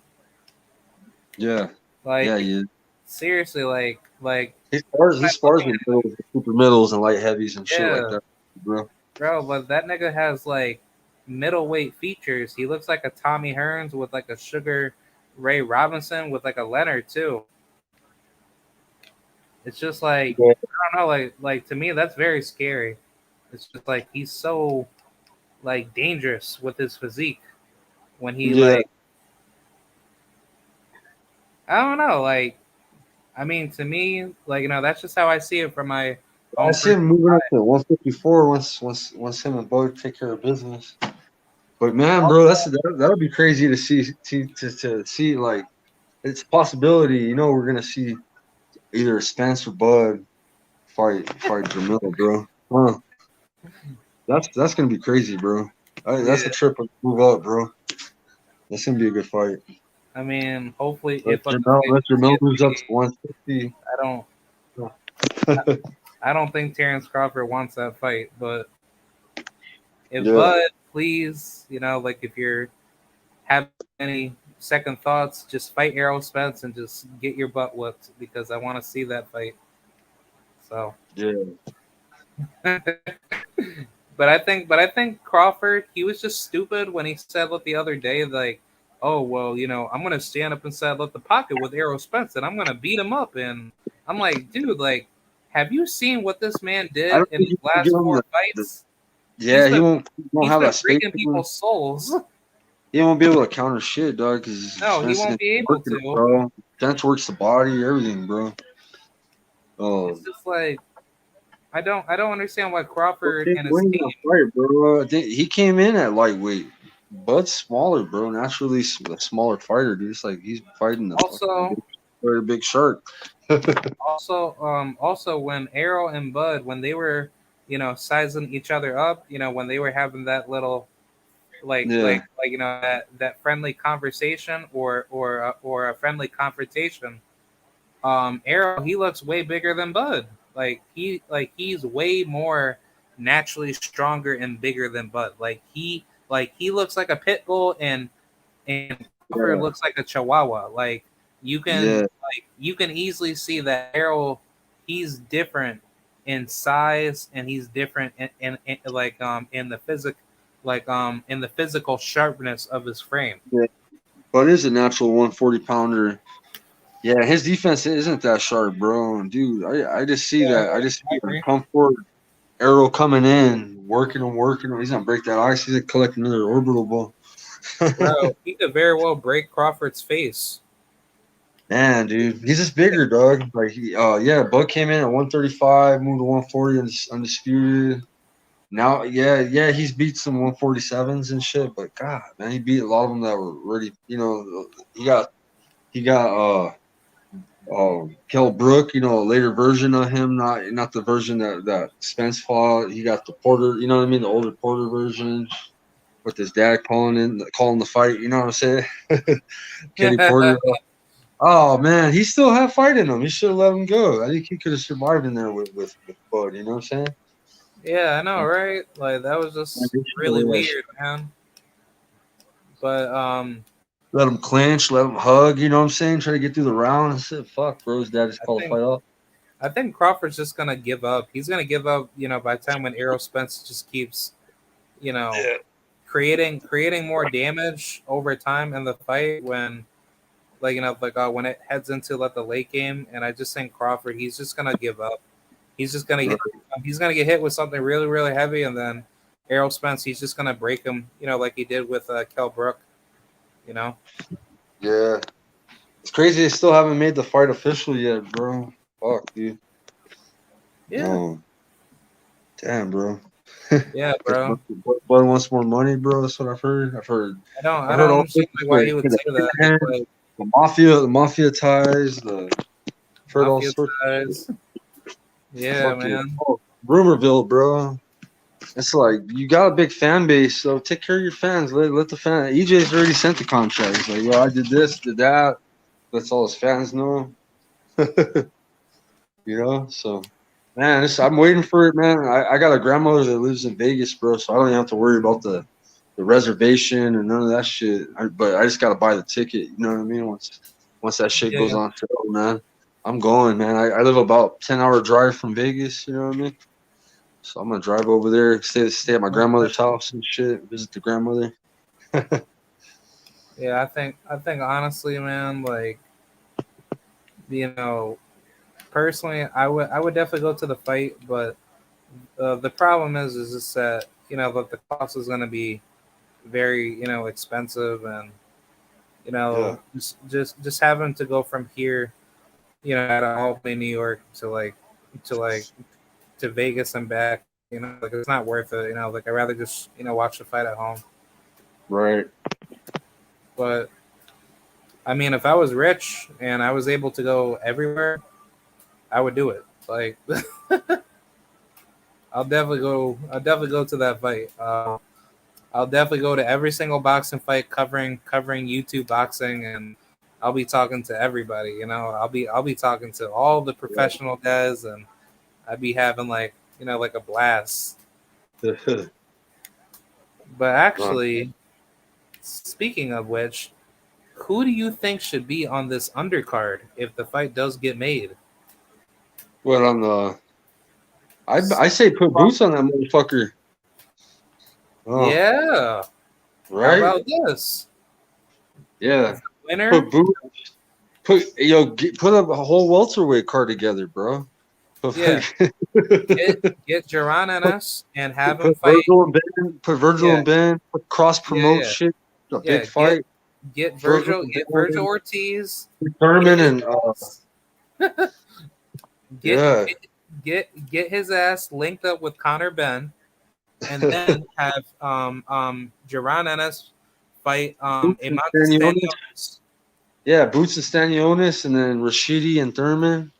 That will be such a lit card, yo. Keith Thurman versus Rashidi Ellis. Yeah. Oh my god, yo, that would be like a flame ass fight. And then guess what? The winner of that fight can fight the winner. Yeah, you're right, Chico. Yeah, but Virgil the Boots, though. He's already made that known, bro. That if he fights Boots, he needs I think it was like a crazy amount of time, bro. It was over a year of camp, bro. prepared to fight Boots. He needs longer than a 6-month camp, and he needs like a 1-year camp and shit like that, or something like that. So he knows. Yeah. He knows about Boots. Yeah, they're not willing to risk their Sad. record. Yeah. It's very sad. Yeah, Virgil Ortiz, he's like he's a good little fighter, you know, like Floyd Mayweather says. But Yeah, the problem with him is just that he's turning into like a duck. He's not gonna be beating no top guys at like 147, I would say. Unless Jaron Hennessy ends up leaving to 154. But after that, you got Stanionis, you got maybe Conor Benn, which I don't think too high, you know, of him. But after that, you know, basically 147 will just be on like a little pause until some new up and coming killers take over the division. But then after that, you know, when Virgil decides to move up to 54, like that's like, yeah, that's not going to happen. Like I would say his career gets ended at 154. He gets wiped out by Errol Spence. He gets wiped out by Jaron Ennis. Definitely like you know, anybody that we could think of. You know, I think Erickson Lupin would knock his ass out. Sebastian Fundora. I don't know, man. It's just like Draco Edwards said, "Oh yeah, watch out for Jaleel Hackett." Yeah, Jaleel Hackett, he's a beast, man. I actually like watching him, man. I I think personally he's gonna end up being like another I mean style wise, like I think he's like another I mean like as far as a throwback fighter, man, I don't know, because he kind of like reminds me of like a young Jermaine Taylor, right? Like doesn't he give you Jermaine Taylor vibes, Tim? Yeah, bro. Yeah. Because he fights super like aggressive, you know. He's like big, he's tall, like. Yeah, give him a couple years. Yeah, because he's only like what, like 19 years old, 20. Yeah, he's young. Still. I love watching him fight. There's a lot of good fighters, bro. Like shit, dog. I even follow like the smaller fighters too. Like I like Shushu right now. Bruce Carrington's one of my top fighters. Shushu. Oh my god, dude! Imagine. And Jahi Tucker. They're both from New York and shit. They're both good. Like yeah, Jahi Tucker. Oh, I mean, I get excited. Unless I have to watch the undercard. I'm like, yo, they're on the fucking first fight of the undercard. I gotta haul ass. My wife's like, what the fuck? Don't the fight come on? Don't forget about. I'm like, man, I love the undercard. Shit, bro, these kids are good and they're coming out. Don't forget about Troy Isley, Kasir Goldston out of Albany, New York. Yo, I was glad. Raymond Ford from New Jersey. Yeah. Raymond Ford. He had a great performance last fight, but the fight before that, it was kind of he had an off fight. Something was up the fight before that, he didn't look like his normal self. He kind of looked like he was like focused on something else, and he wasn't focused on the fight, and he looked like dog shit, in my honest opinion. But I like Ford though. He looked good this last fight though. He shined, bro, and I'm glad he got his reputation back. Yeah. I mean, he needs. I like following him, but when they fucking lose, bro, it's like, what the fuck, bro? Like, yeah, man. Yeah. Well, everybody. Think about Cody Crowley. My homeboy fought him, man. My homie boxes here in Albuquerque. His name's Josh Torres. You can look up his fight with. Josh Torres. Cody Crowley fucked up my homie, man. My homie's cool though, bro. He's tight. We call him Pitbull. We call him Josh Pitbull Torres Torres. Yeah, he got a good big 147 ass whooping. He's a big welterweight too. That motherfucker got veins popping out. Welterweight. Yeah, my boy's kind of a small welterweight. You know what I mean? Like he's not no Spence type of shit. Yeah. I think Joshua Torres, he got like he got some skills. It's just that, you know, he just needs to he needs to work on his defense a little bit. I think that's really like the only thing that I criticize him for. Yeah. Because like I kind of feel like he just keeps getting hit with the same shot, and I'm like, bro, like move your fucking head, man. Like you're gonna get knocked out. Right. But nah, that recent fight that he had over against over that Michigan fighter, I think his name was Reggie something. Yeah, dude, Reggie I was there for something. that fight. Yeah, I was in the rain, man. Got rained on. He beat that prospect, bro. Josh is good, bro. He trains hard. Cody Crowley was just tough. That was, his fight before that. So it was Cody good to see. Crowley. I don't I don't know if this is like a good comparison, but he kind of makes me think like he fights like a Kelly Pavlik, right? Yeah, Like doesn't he give you Kelly Pavlik vibes? You know, he's nothing special, but it's like, you know, like if you mess around with him, like, you know, he's gonna beat your yeah, ass type of fighter. yeah, yeah. Hey, Draco was bringing up Keyshawn Davis taking over 35 soon. Hell yeah, facts. Xander Zayas is a problem. Xander Zayas. Yeah, Puerto Rico, baby. Where? Yeah, I think Xander, he has a higher ceiling over Edgar, but don't forget about, you know, Subriel Matias and all the other Puerto Rican fighters that are definitely getting up there. But as far as Xander's opponent, that opponent that he was supposed to fight on the Edgar Berlanga card, I wasn't really too high off of that like opponent. I don't understand why he would fight some 30-something-year-old, washed up, Middle Eastern fighter that I hasn't been. like Xander's nice though. Yeah, Good kid, good head on his shoulders. He just, yeah. But the problem that I had with Xander was that he was gonna fight some, washed up veteran fighter that hasn't been in the ring for quite some time.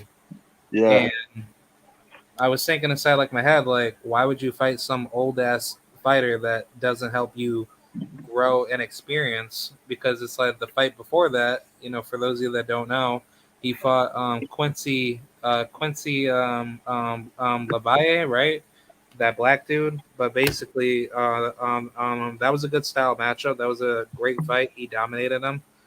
But I would have thought, that the fight after that, you could face somebody, like credible, like fight somebody that's like, that's a good tough opponent, and yeah. he's just as young as you, and he gives you good rounds. Because if he did that, then I wouldn't be disrespecting, his next upcoming next upcoming opponent, because Yeah. if he had fought somebody like in the top 100, I would definitely respect that. Like honestly, I think Xander should go after Jorge Cota, because if you beat him, even though that he's basically viewed as a gatekeeper, that Right. that puts you in line to be in the conversation, to be like, hey, how about you fight like a guy like Jamonte Clark, or fight a guy like Sergey Boyachuk, that Ukrainian dude Right.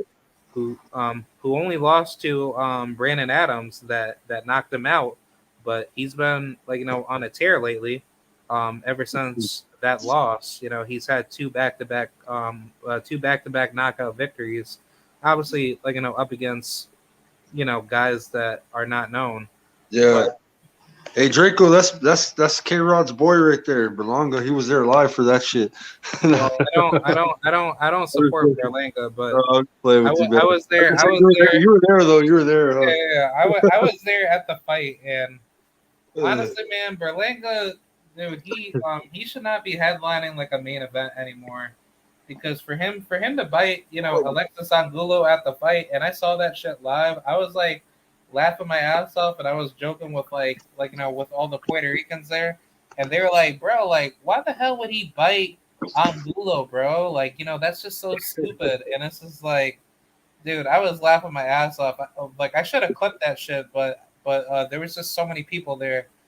I wasn't able to to get a hold of my phone on time, but Hell, Zayas is doing good, man. He was prospect of the year. Shit. So Yeah, like I'm not really like a believer in that, but Yeah, but still, yeah. it's still an award, bro. And it's pretty. That's how I mean, good.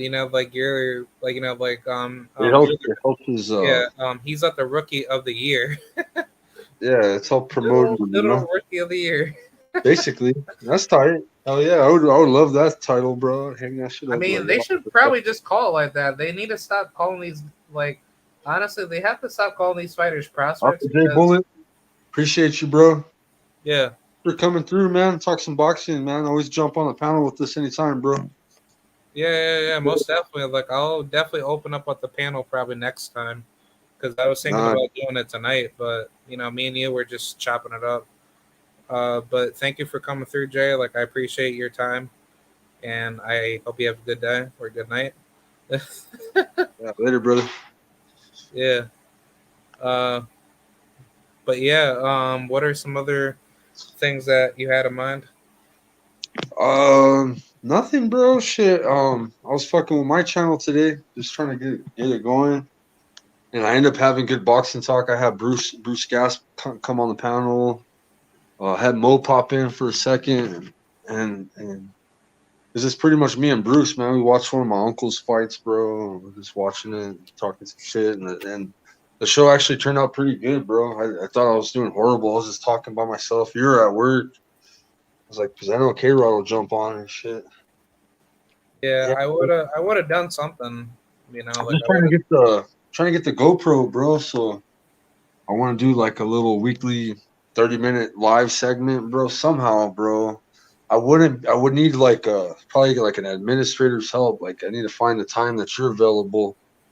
If it matches like a certain time of day at work, like when I'm hanging off a building and shit, we could do a live and you can handle the chat or whatever, because I'm yeah, only be able to have a GoPro on me, and then it'll be cool because people will get a look at my work and there's some yeah. fucking boxing, get all scared, be like, oh my god, what the fuck's he doing?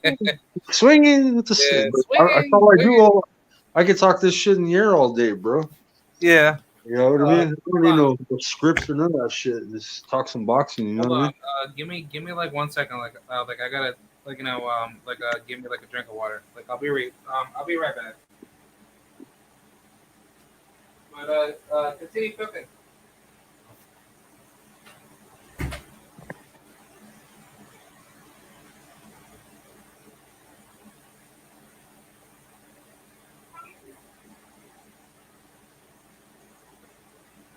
Yeah, Tank at 140 and and uh and Bud at 140.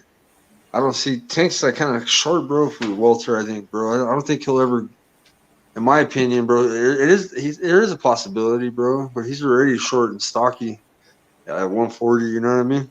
But man, if Bud were to come down, fight him at 140, I think Tank would fucking smoke Bud, bro. Right? Because Tank's got it's all around, bro. If you look at Tank's skills, bro, yeah, not at welter, at 140, bro.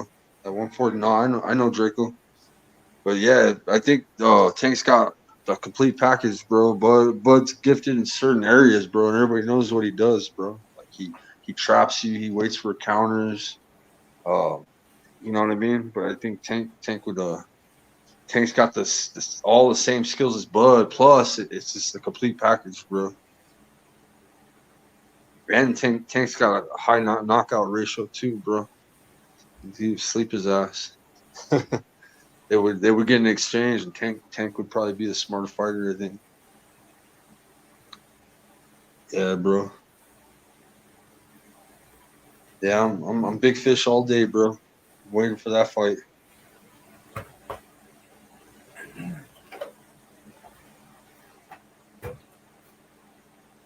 All right, I'm back. Yeah, we were just talking about at 140, if Tank and Bud were to fight, who you got? Oh, I got Tank. Yeah, because he's Yeah.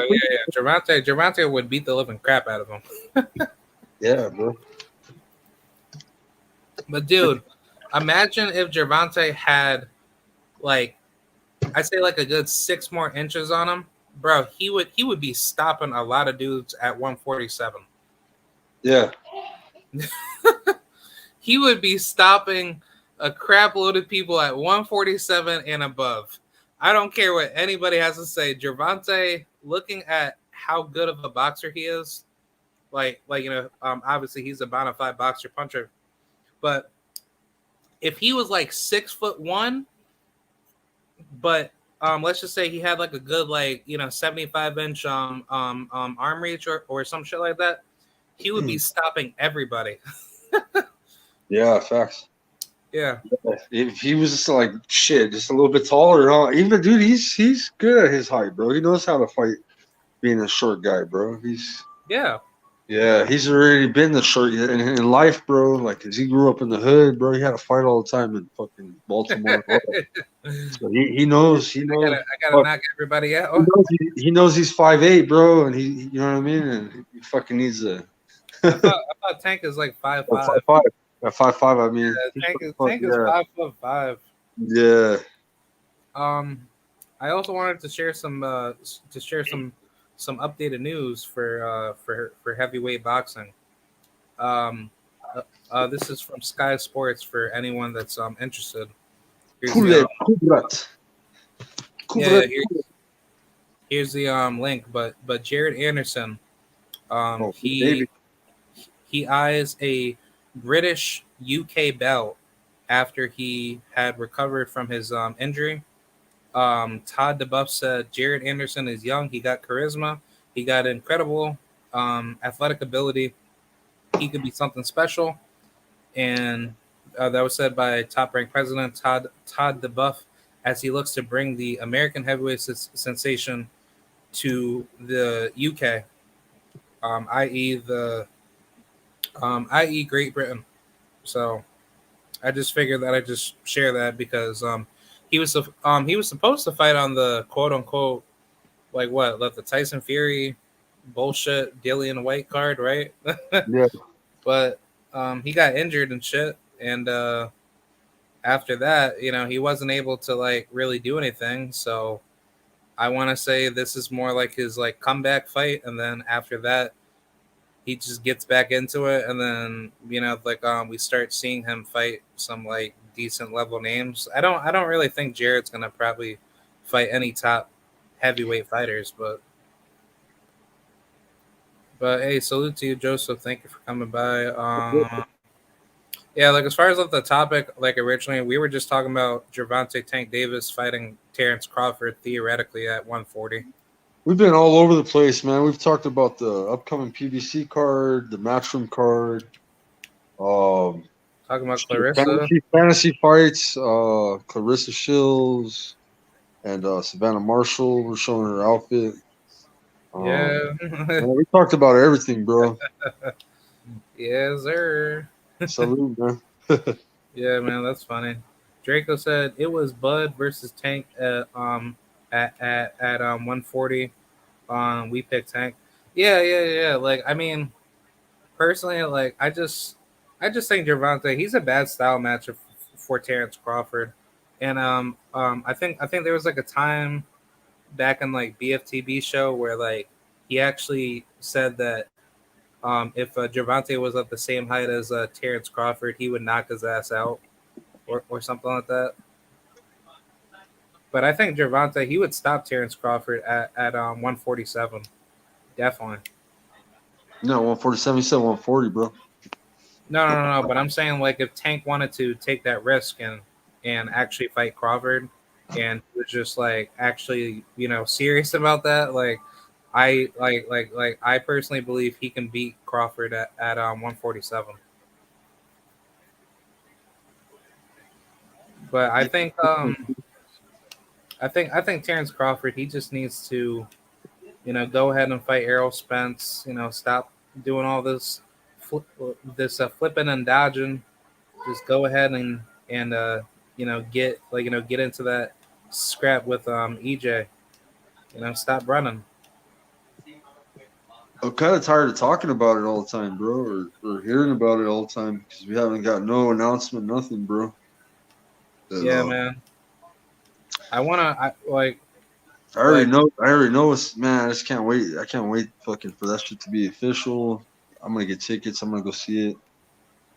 Yeah, I just think that there needs to be an announcement by like next month, or I say like the month after that. It's just like, like if there's like no like announcement by like I say like late August, then I think the fight's not gonna happen. Honestly, Yeah. but who knows? Anything could happen, man. Because I think honestly, like deep down inside, like my heart, like I think Errol Spence wants that fight bad, but I don't think Crawford wants wants to fight Errol. Right. But if he doesn't fight Errol, then what's gonna happen? He's gonna be crucified by us, criticizing him, and he's going to be shitted on heading into 154. So it's like, you can't call yourself pound for pound number one if you're not gonna fight Errol Spence. Before you make your move to Jermell Charlo at 154. That's just to me, Yeah. like, I found that to be mentally retarded. Like, you know. Yeah. He goes word around town. Al Heyman wants a rematch clause for Spence versus Bud. Shake my head. Yeah, man. Shit. I heard that Bud wants more money. Then I heard there's mafia. There's Kinahan investigation, and he's tied by taking money from Global Sports Entertainment, which is like an off subsidiary of MTK Global. Yeah. And but you know what I'm saying? Like, I don't know. I just heard some bad business dealings could be an issue, or I've heard everything, bro. But I don't really believe shit. Like, I mean, sometimes maybe because you hear all. I've heard like 3-4 different things already, bro. But man, I hope they just fucking make the fight, man. Shit's crazy, man. That'll settle Yeah. everything at 147. They can move up to 154 and let the new generation like Boots and all them settle everything out. Stanionis, Virgil, all the Ben, all the other top 147s. Let them handle business. Get a shot, bro. Honestly, like, I just want Crawford to just get out of the way. Like, if he's not gonna fight Errol, at least vacate it and then let Errol fight for undisputed. Yeah, By himself. yeah, man. But this card this weekend is gonna be good, man.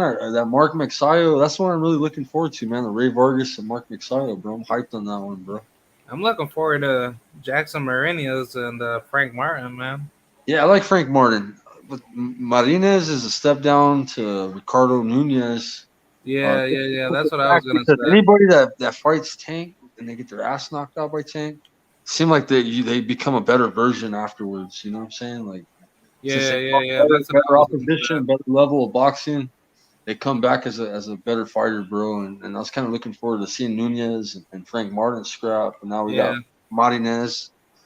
Yeah, so I mean, don't be surprised if Jackson Marinas comes out blazing hot he's because, got a great record. But who's like, on his box rec? Go through his box rec for me, bro. yeah, like I'll do that right now. Like, I mean, like it's not, like it's not Who's on great, there? but Who's on this guy's record, bro?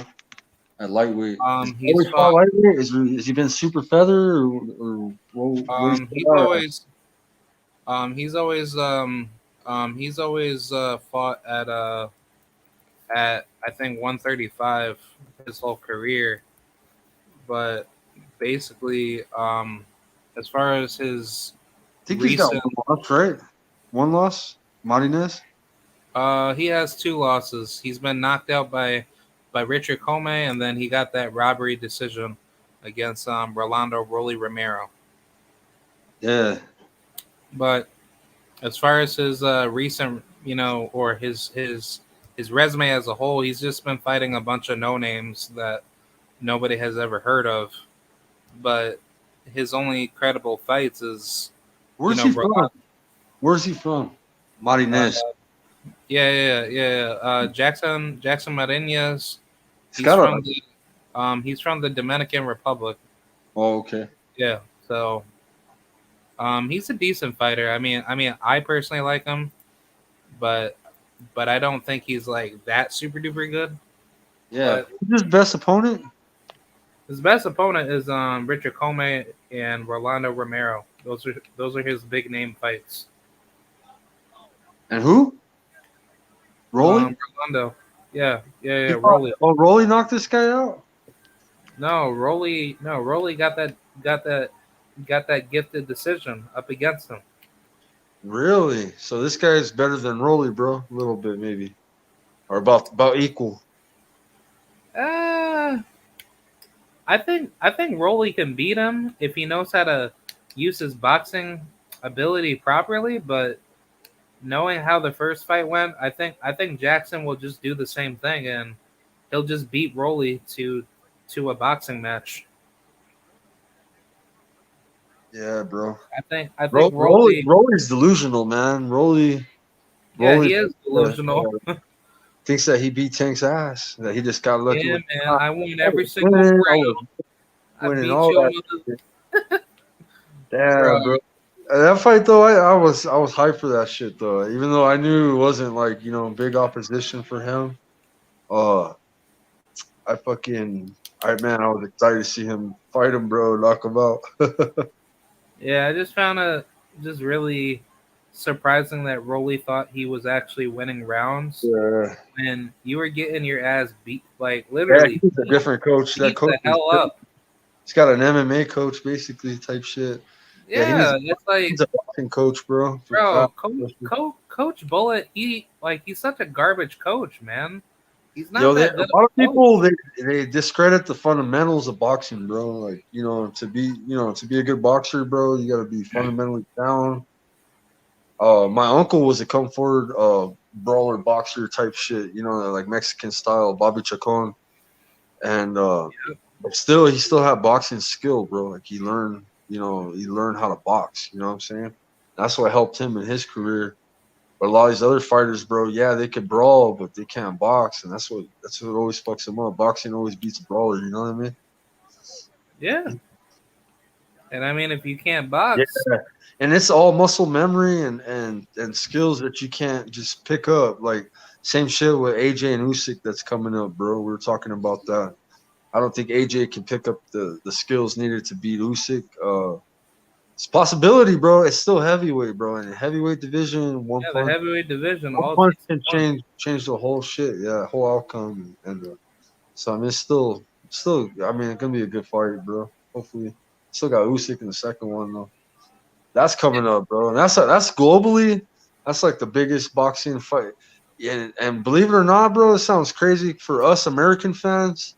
Spence and Bud is the biggest fucking fight to be made for Errol Spence Jr. and Bud Crawford to be made. But globally, the biggest fight is AJ and Usyk, bro. Yeah, AJ versus Usyk. AJ's got a big fan base, and Usyk, it's international too, because a lot of them people from out that way like him. Like a lot of European countries. You know what I mean? Yeah, I think Usyk. Russia. I think Usyk, honestly, if he moved up to heavyweight a lot earlier in his career, after he had won undisputed, right?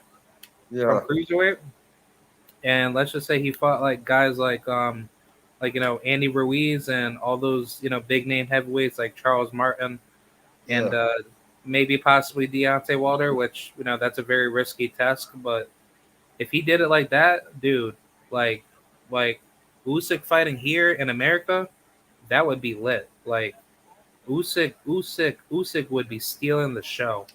He'd be doing some really good stuff here. Yeah. I like to get Mo Boxing on here. He likes AJ a lot, bro. Yeah. Yeah, he likes protecting, Joshua. No, bro.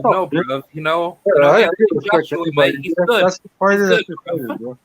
You know what I mean? Good, bro. He'll get a debate with you. You should invite him, bro. It's probably late in the UK right now. Yeah, it's like 5 a.m. 5 o'clock in the morning right now. Yeah, he was up last night, bro. Looking, he was on my live earlier. So it's probably already late. His is probably dark. It was already dark his time and shit. But yeah, man, fuck, that's gonna be a badass fight. We got a lot of good fights coming up, bro. I was gonna get your take on this, but what? I wanted to know your take on Isaac Pitbull Cruz versus Eduardo Ramirez. How do you think Who's this is? Eduardo Ramirez, bro? Bro, he's that Mexican that beat my Puerto Rican friend. You know, like Yeah, up and released, coming. How many fights has he got? Eduardo. He got like what, like 20 plus fights. He's good. Eduardo? He's decent. You know, he's not like the best, but I'll pull up his box rec. But yeah, Eduardo. That fight's gonna happen. I know he Ryan ducked fucking Pitbull. Yeah, Ryan, he ducked the shit out of him. I know Pitbull was trying to make that fight, and I guess Ryan's team didn't make it happen. Yeah, I like Pitbull, bro. I really do. I like him, bro. Even Tank gave him his respect after the fight. You know. yeah. I mean, I would like to see him fight Ryan Garcia, bro. But you know what? To believe it or not, a lot of people don't want to hear this shit, bro. It's fucked up to say it, bro. But the next fight for fucking Tank, this is what I believe. It's gonna be Ryan Garcia, because who the fuck is he gonna fight, bro? He's already calling him out, you know, at the fight and shit. Because Ryan is talking his little shit over there, right? And what do you call it? There's nobody to fight, bro. If Haney's gonna rematch Kambosos and then he fights Lomachenko, what's he gonna do?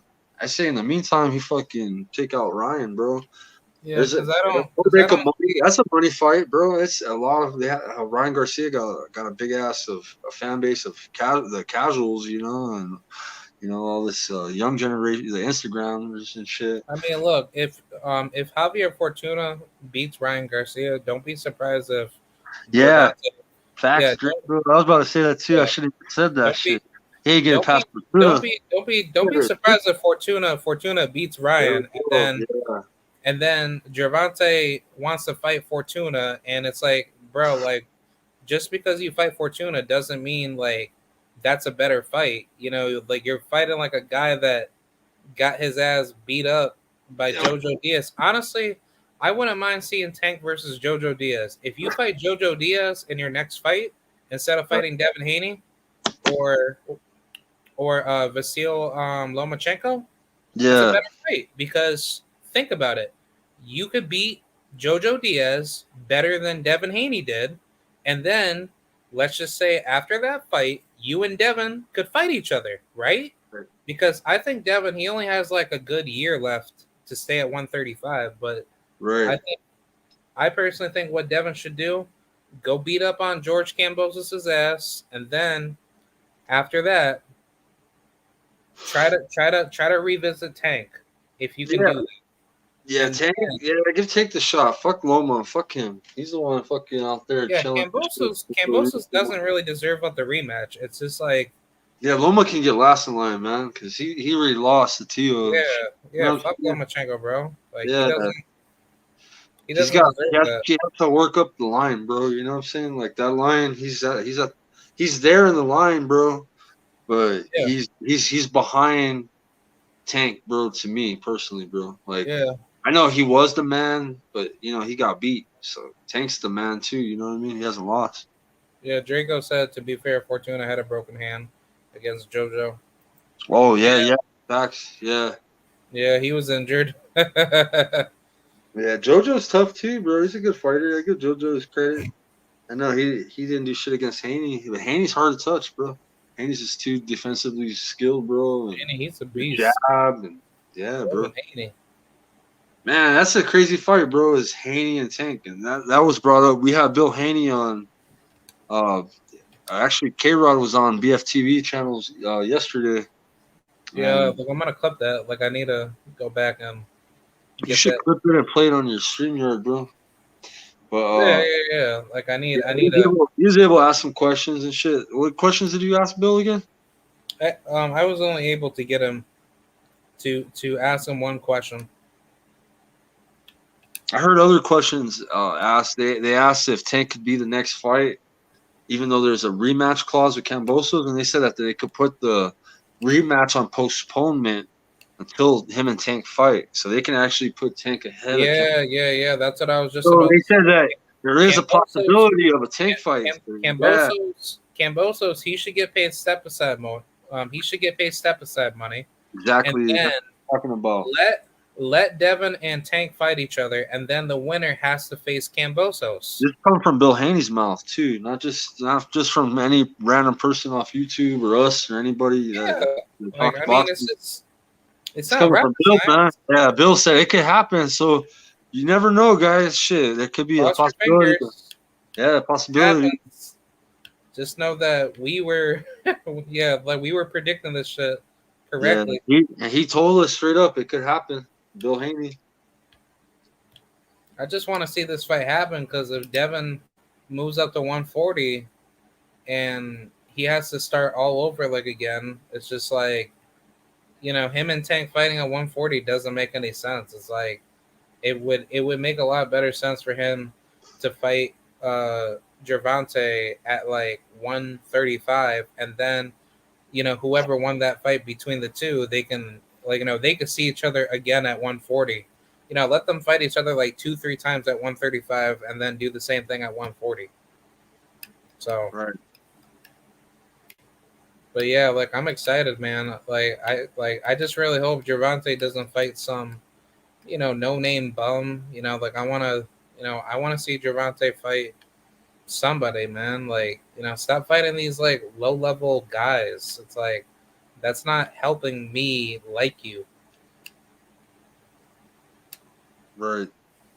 But I think honestly, Devin, he needs to try to work something out with Top Rank, because I'm pretty sure Top Rank, they could work with him. Yeah. They just need to they just need to get they need to set up with the business properly, because Kambosos, he's not he obviously doesn't want to fight Devin Haney in a rematch. He just wants to hold Devin Haney back, so that way him and Gervonta don't have the opportunity to fight. So therefore, Gervonta, he can use that as an excuse to say, "Oh well, Devin, he's busy, man. So I can't I can't get that fight in with him, not right now." So that's where him and Coach Calvin Ford and Coach Kenny, they're just gonna lie and act like know nothings, right? To pretend as if Devin can't fight him next. And also on top of that, Devin said, "Yo, I'm willing to drop my belts to go fight you, bro. Like undisputed doesn't matter to me.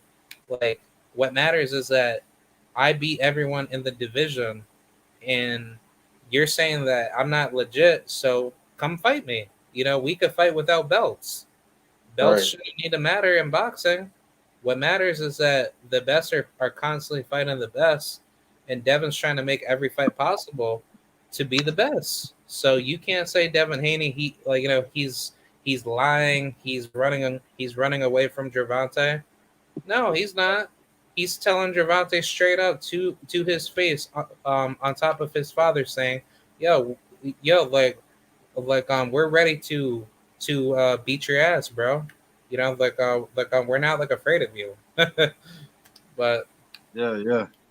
that's why so many people don't like it when Devin says that to Tank, because they know that Gervonta, he could very well lose that fight, single-handedly by Devin. I don't see Devin Haney really having that much of a problem with Tank unless he gets clipped with something heavy, and then that ends up making Tank, very susceptible to the fact that he believes he can hurt Devin. To which I think, he has a good shot of knocking out Devin, but the problem is that Devin, he's a big, long 135 pounder, and you have to take into accountability that Devin, he's not gonna stay in there toe to toe with Tank. He's gonna move around the ring, and he's gonna force Tank to get tired. And I think eventually he's gonna hit Tank with something heavy. Kind of similar with Floyd Mayweather and Zab Judah. I mean, I don't see Tank being like Zab Judah, but just that type of vibe, that's what gives me the belief to think that Gervonta and Devin will end up being like a Floyd Mayweather Zab Judah type of moment where, you're gonna see some good shots here, some really big shots there. And I think the biggest takeaway from it is that Devin, he has all the height and reach and size advantage over Gervonta.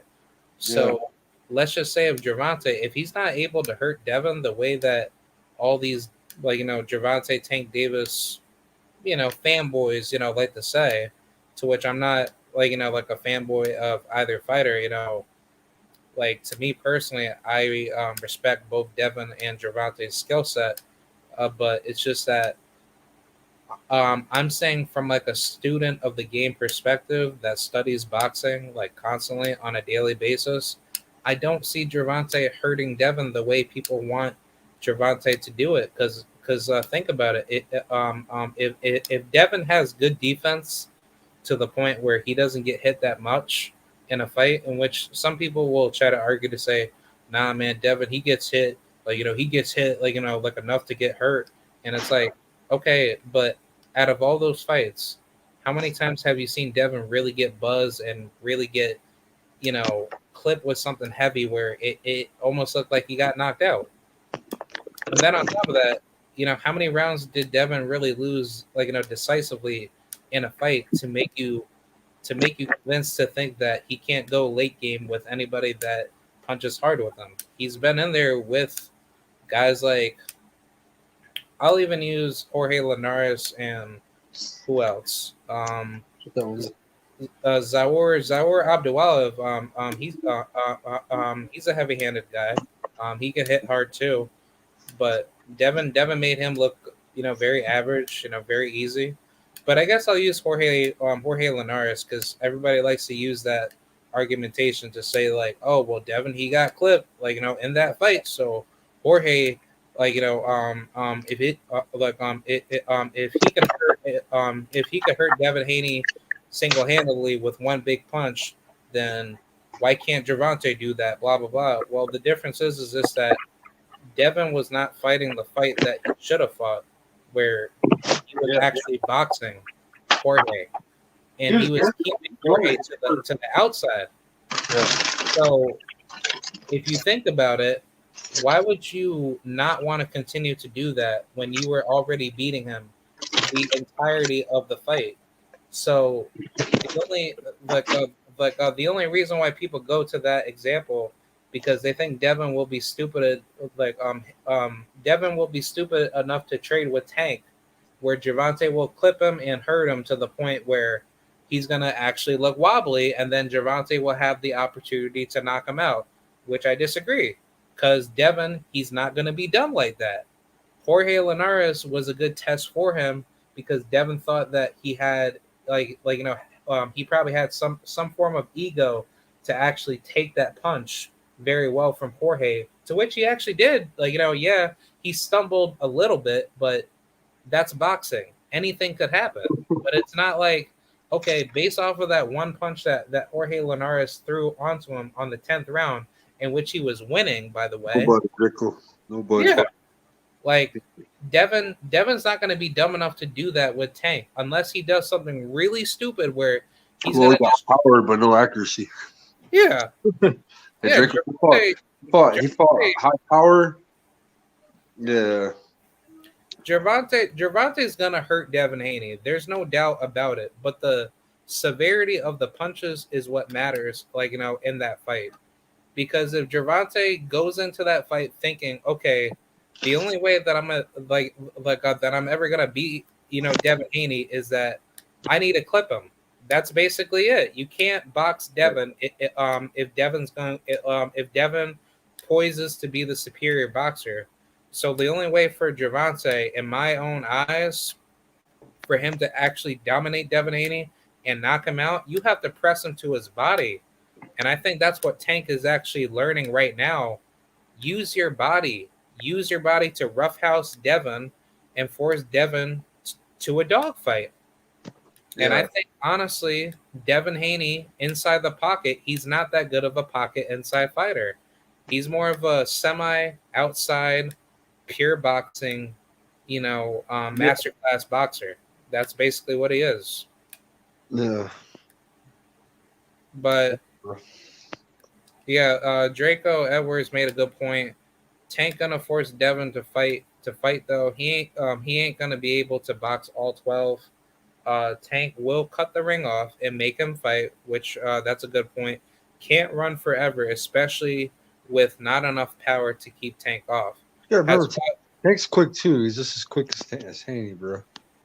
yeah, So but I guess like my counter argument is that if Devin's able to keep up with that footwork all 12 rounds, then what does Tank do?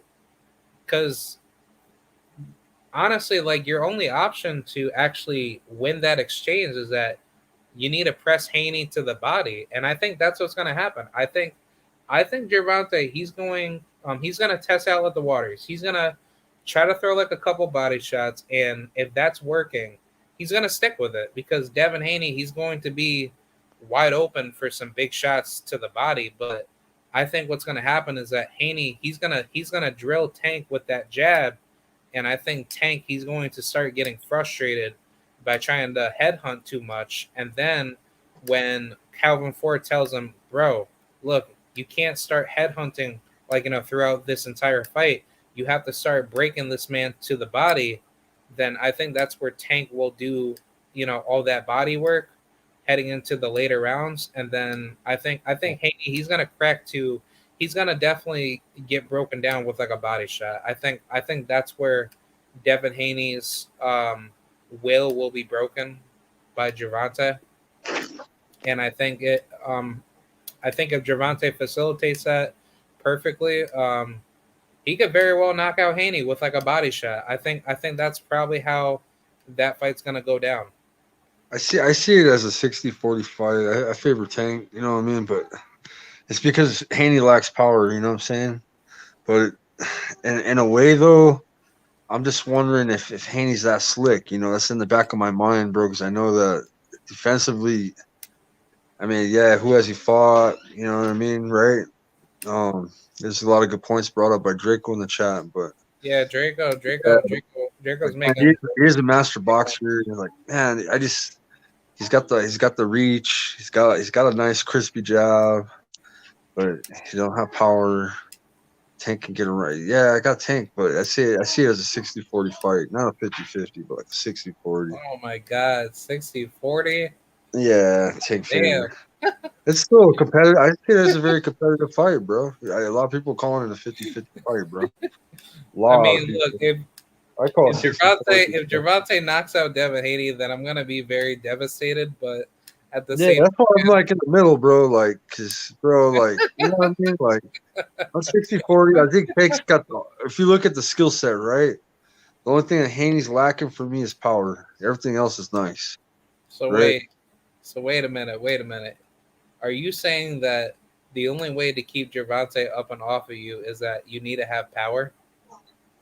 No, his jab's good, bro. Haney's got a nice, strong jab, but it's not. He don't got no power shots, bro. He don't got no knockout one punch hits, bro. Like, he's not a power hitter, bro. You know what I mean? So wait, how do you Or- like how do you beat Tank? Even if you have all that power. Yeah, but Tank's got speed. Tank's got the whole package. That's the thing. That's why I say I favor Tank 60-40. Yeah, Thing is, Gervonta bro, got that like, versatility. yeah, bro, he's a complete deal for me, man. Tank Davis. Bro, honestly, He's got I good mean, knockout power. Fuck, bro. Everything dude, about him is good, bro. He's a goods. But I won't be surprised that, like, honestly, dude, like, Kenny's if a good Gervonta, team, bro. Yeah, he's the email champ. Maybe he's had the easier route becoming a champ. Jorge Linares, fucking JoJo, fucking Cambosos. You know what I mean? To really cement his undisputed status, he needs to fight Tank or he needs to fight Loma. You know what I mean? Both. You know what I mean? If to yeah, be but the problem, cement it, he needs to get through Tank, bro. To get through Loma, it's like, yeah, you're all right, but he's still better than Tank. So I guess, yeah, if you go through Tank first, then you do your shit, right? you gotta go through Lomachenko just to be certified. You I gotta go guess through that's what people are saying, bro. You gotta beat the man that was the man, right? Lomachenko. It's me, Lomachenko. Yeah, Loma does. Damn. Yeah, Draco making a good point. Tank gonna take away that jab. Then what? Haney fight on the inside like Tank? He's an outside fighter, bro. That's what I'm saying. I got him 60-40. Yeah, Bro. I mean, I think that's where the odds will definitely change because the only thing I fear is just Haney getting clips, on the inside. Because honestly, like if Gervonta kills him on the inside, then I think Haney's in big trouble to get knocked out. That's just my honest opinion. I don't see how that fight really ends.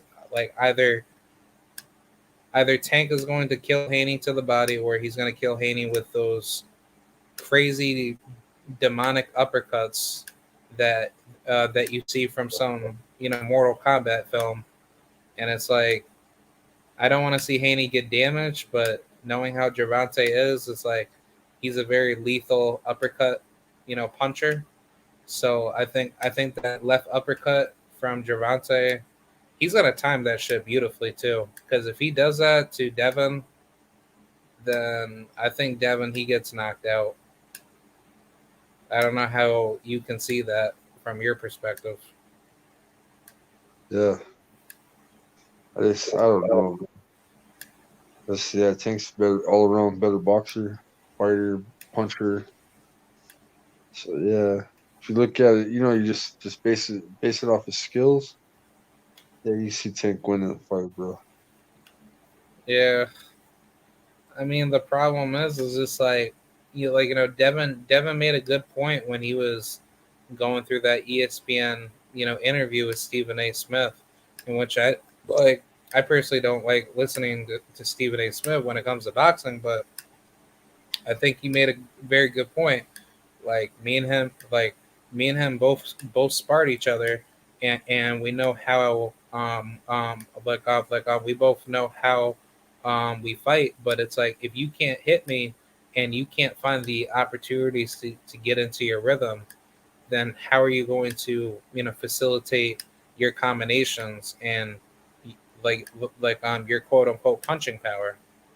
Because the best way to take away somebody's power in boxing is to offset him with a jab or to make him feel uncomfortable where he's fighting off of his weak side, where he's not able to facilitate his punches properly.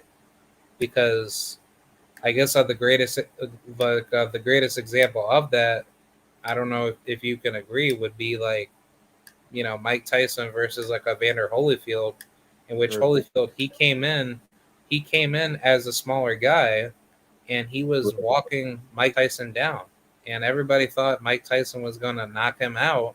In which, granted, he wasn't focused, he wasn't disciplined, but I'm just using that as like a primary example to say even if Mike Tyson was supremely focused and Evander Holyfield he was like at the best of his prime doing that same type of fighting style to Mike Tyson, I think that by itself will show similarities between Devin and Tank, where Devin he's not gonna let Tank do all these like crazy these crazy highlight reel knockout punches. Tank has to earn his shots with Devin.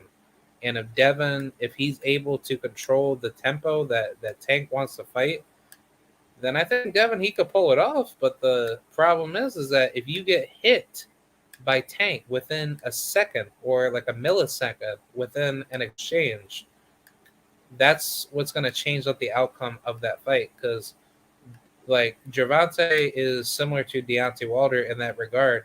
He only has to be perfect for 1 second. Devin he has to be perfect for all 12 rounds.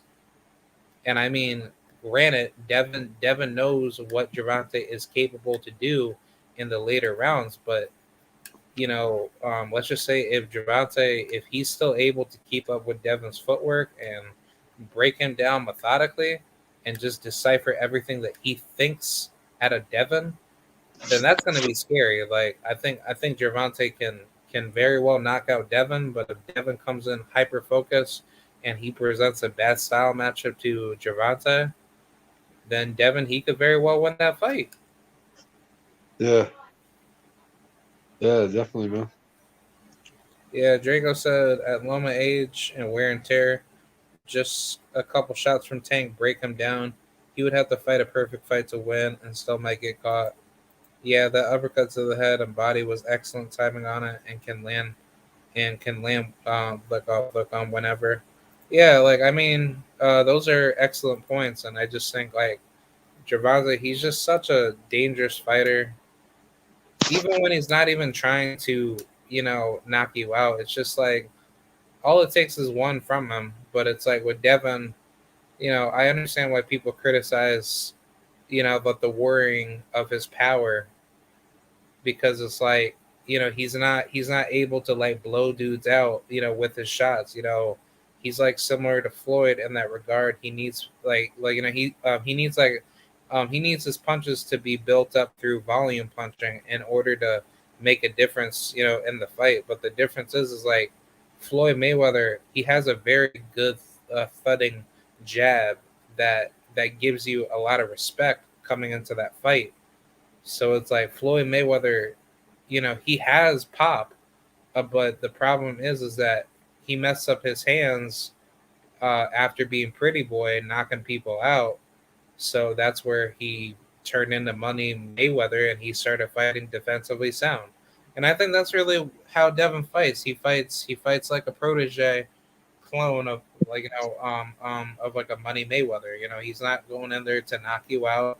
He's just going in there to outpoint you and just outbox you. And I like that, but at the same token, if you can't do that to a guy like Gervonta, who's going in there to knock you out and also box with you, I think that's a bigger problem. I think Gervonta, he could very well break Devin down and just Yeah. just eliminate everything that he's good at. But Hey, then Kid Rock, I gotta get going here soon. I gotta put these kids to bed and all that, yeah, bro. yeah, yeah, yeah, yeah, yeah, most definitely. Same here with me. Like I gotta get going soon, or right now. Yeah, man. Thank you, Darko Edwards, for stopping in, man. It was a pleasure talking with you, talking boxing with you, brother. Yeah, yeah, yeah. Like appreciate all you Yeah, guys well, come through. whoever else is in here still, it was a pleasure. Um, shit, subscribe to my channel, bro. Skywalker Boxing TWT. I'll be going live now. Yes, sir. Yes, sir. Um, yeah, man. Shit, it was a good boxing talk, bro. Today. We jumped subjects like a motherfucker, but Yeah, we yeah, broke down everything, all the boxing news. We didn't go over the Josh Taylor vacating belts. oh yeah, yeah, yeah. I gotta. Stay on and cook, go for it, brother. But yeah, I gotta get off, Doug. Yeah, Um, yeah, most definitely. Like, I mean, if you want to, like, if you want to pick this up tomorrow, yeah, we'll pick it up, bro. Could talk about the Cepeda Ramirez fight for the WBC strap yeah, and how Regis is getting fucked over by his promotion and why he's so mad and he's not getting a shot because he's with Pro Bellum and yeah, there's a whole drama with the whole 140 right now. yeah, man. 140 is a But we joke got right now. yeah, and this card do we got? Is it Gary Antonio that's fighting, or is it Gary Antoine? Are we getting a 140 fight here soon, or is it the small Russell? Is Gary it Gary Antoine, Antonio? Gary Antoine fights. He's fighting soon. I forgot what card he's on. I, I Too. I like Gary. I like all the Russells. Yeah, I think he's fighting on what card he's fighting on. He's fighting on the Garcia Benavidez card, July 30th at the Bro, Barclays Center. fucking Pro Bellum kind of shot him out. Yeah, Poor Regis. Yeah, I'd be mad too, but man, yeah, it's be fucking pissed off too. promotion. Yeah, fuck that Pro Bellum, bro. His You should have contract. never signed with him. You should have never left Al Heyman either. Yeah, damn. Yeah, thank you, brother. Shit, man. Yeah, Yeah, you guys have a good night, man. Shit, there's more boxing talk. You could talk. I could talk hours of boxing and shit. yeah, same But here. cool, man. All right, All right, cool, man. You have a good night, man. You guys stay blessed, man. Peace. yep, same to you. Yep, I'll see you tomorrow. All right. Thank you guys for coming through. Salute to you, Draco Edwards, and salute to Who else? Joseph N. Thank you.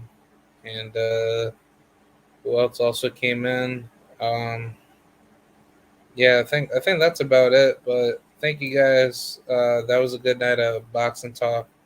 If you guys want to, please support the channel by hitting the like button, share it, comment. Do whatever that helps the algorithm. And I mean, if y'all want to donate to the channel, that's also like an option as well.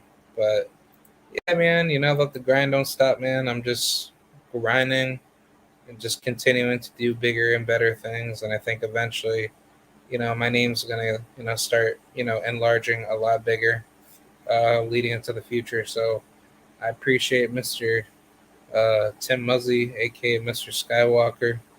And yeah, on to the next one. And this is brought to you by yours truly, KRAD7435, aka Kieran Rodriguez. Y'all can find me on here. Find me on my Instagram, Kieran Rodriguez 6. And I also have a podcasting channel. If y'all want to check me out, that's on like Red Circle. Uh, that's like my, like my hotspot, like a site that I go to for making podcasting content. So if you guys want to support me, do that. Like I just cover like a lot of sports and gaming content, and like I've just been doing mostly sports. But yeah, be sure to do that. I will see you guys later, and until next time, I am out. Peace out and salute to the mighty LDBC. All right, peace out. Bye.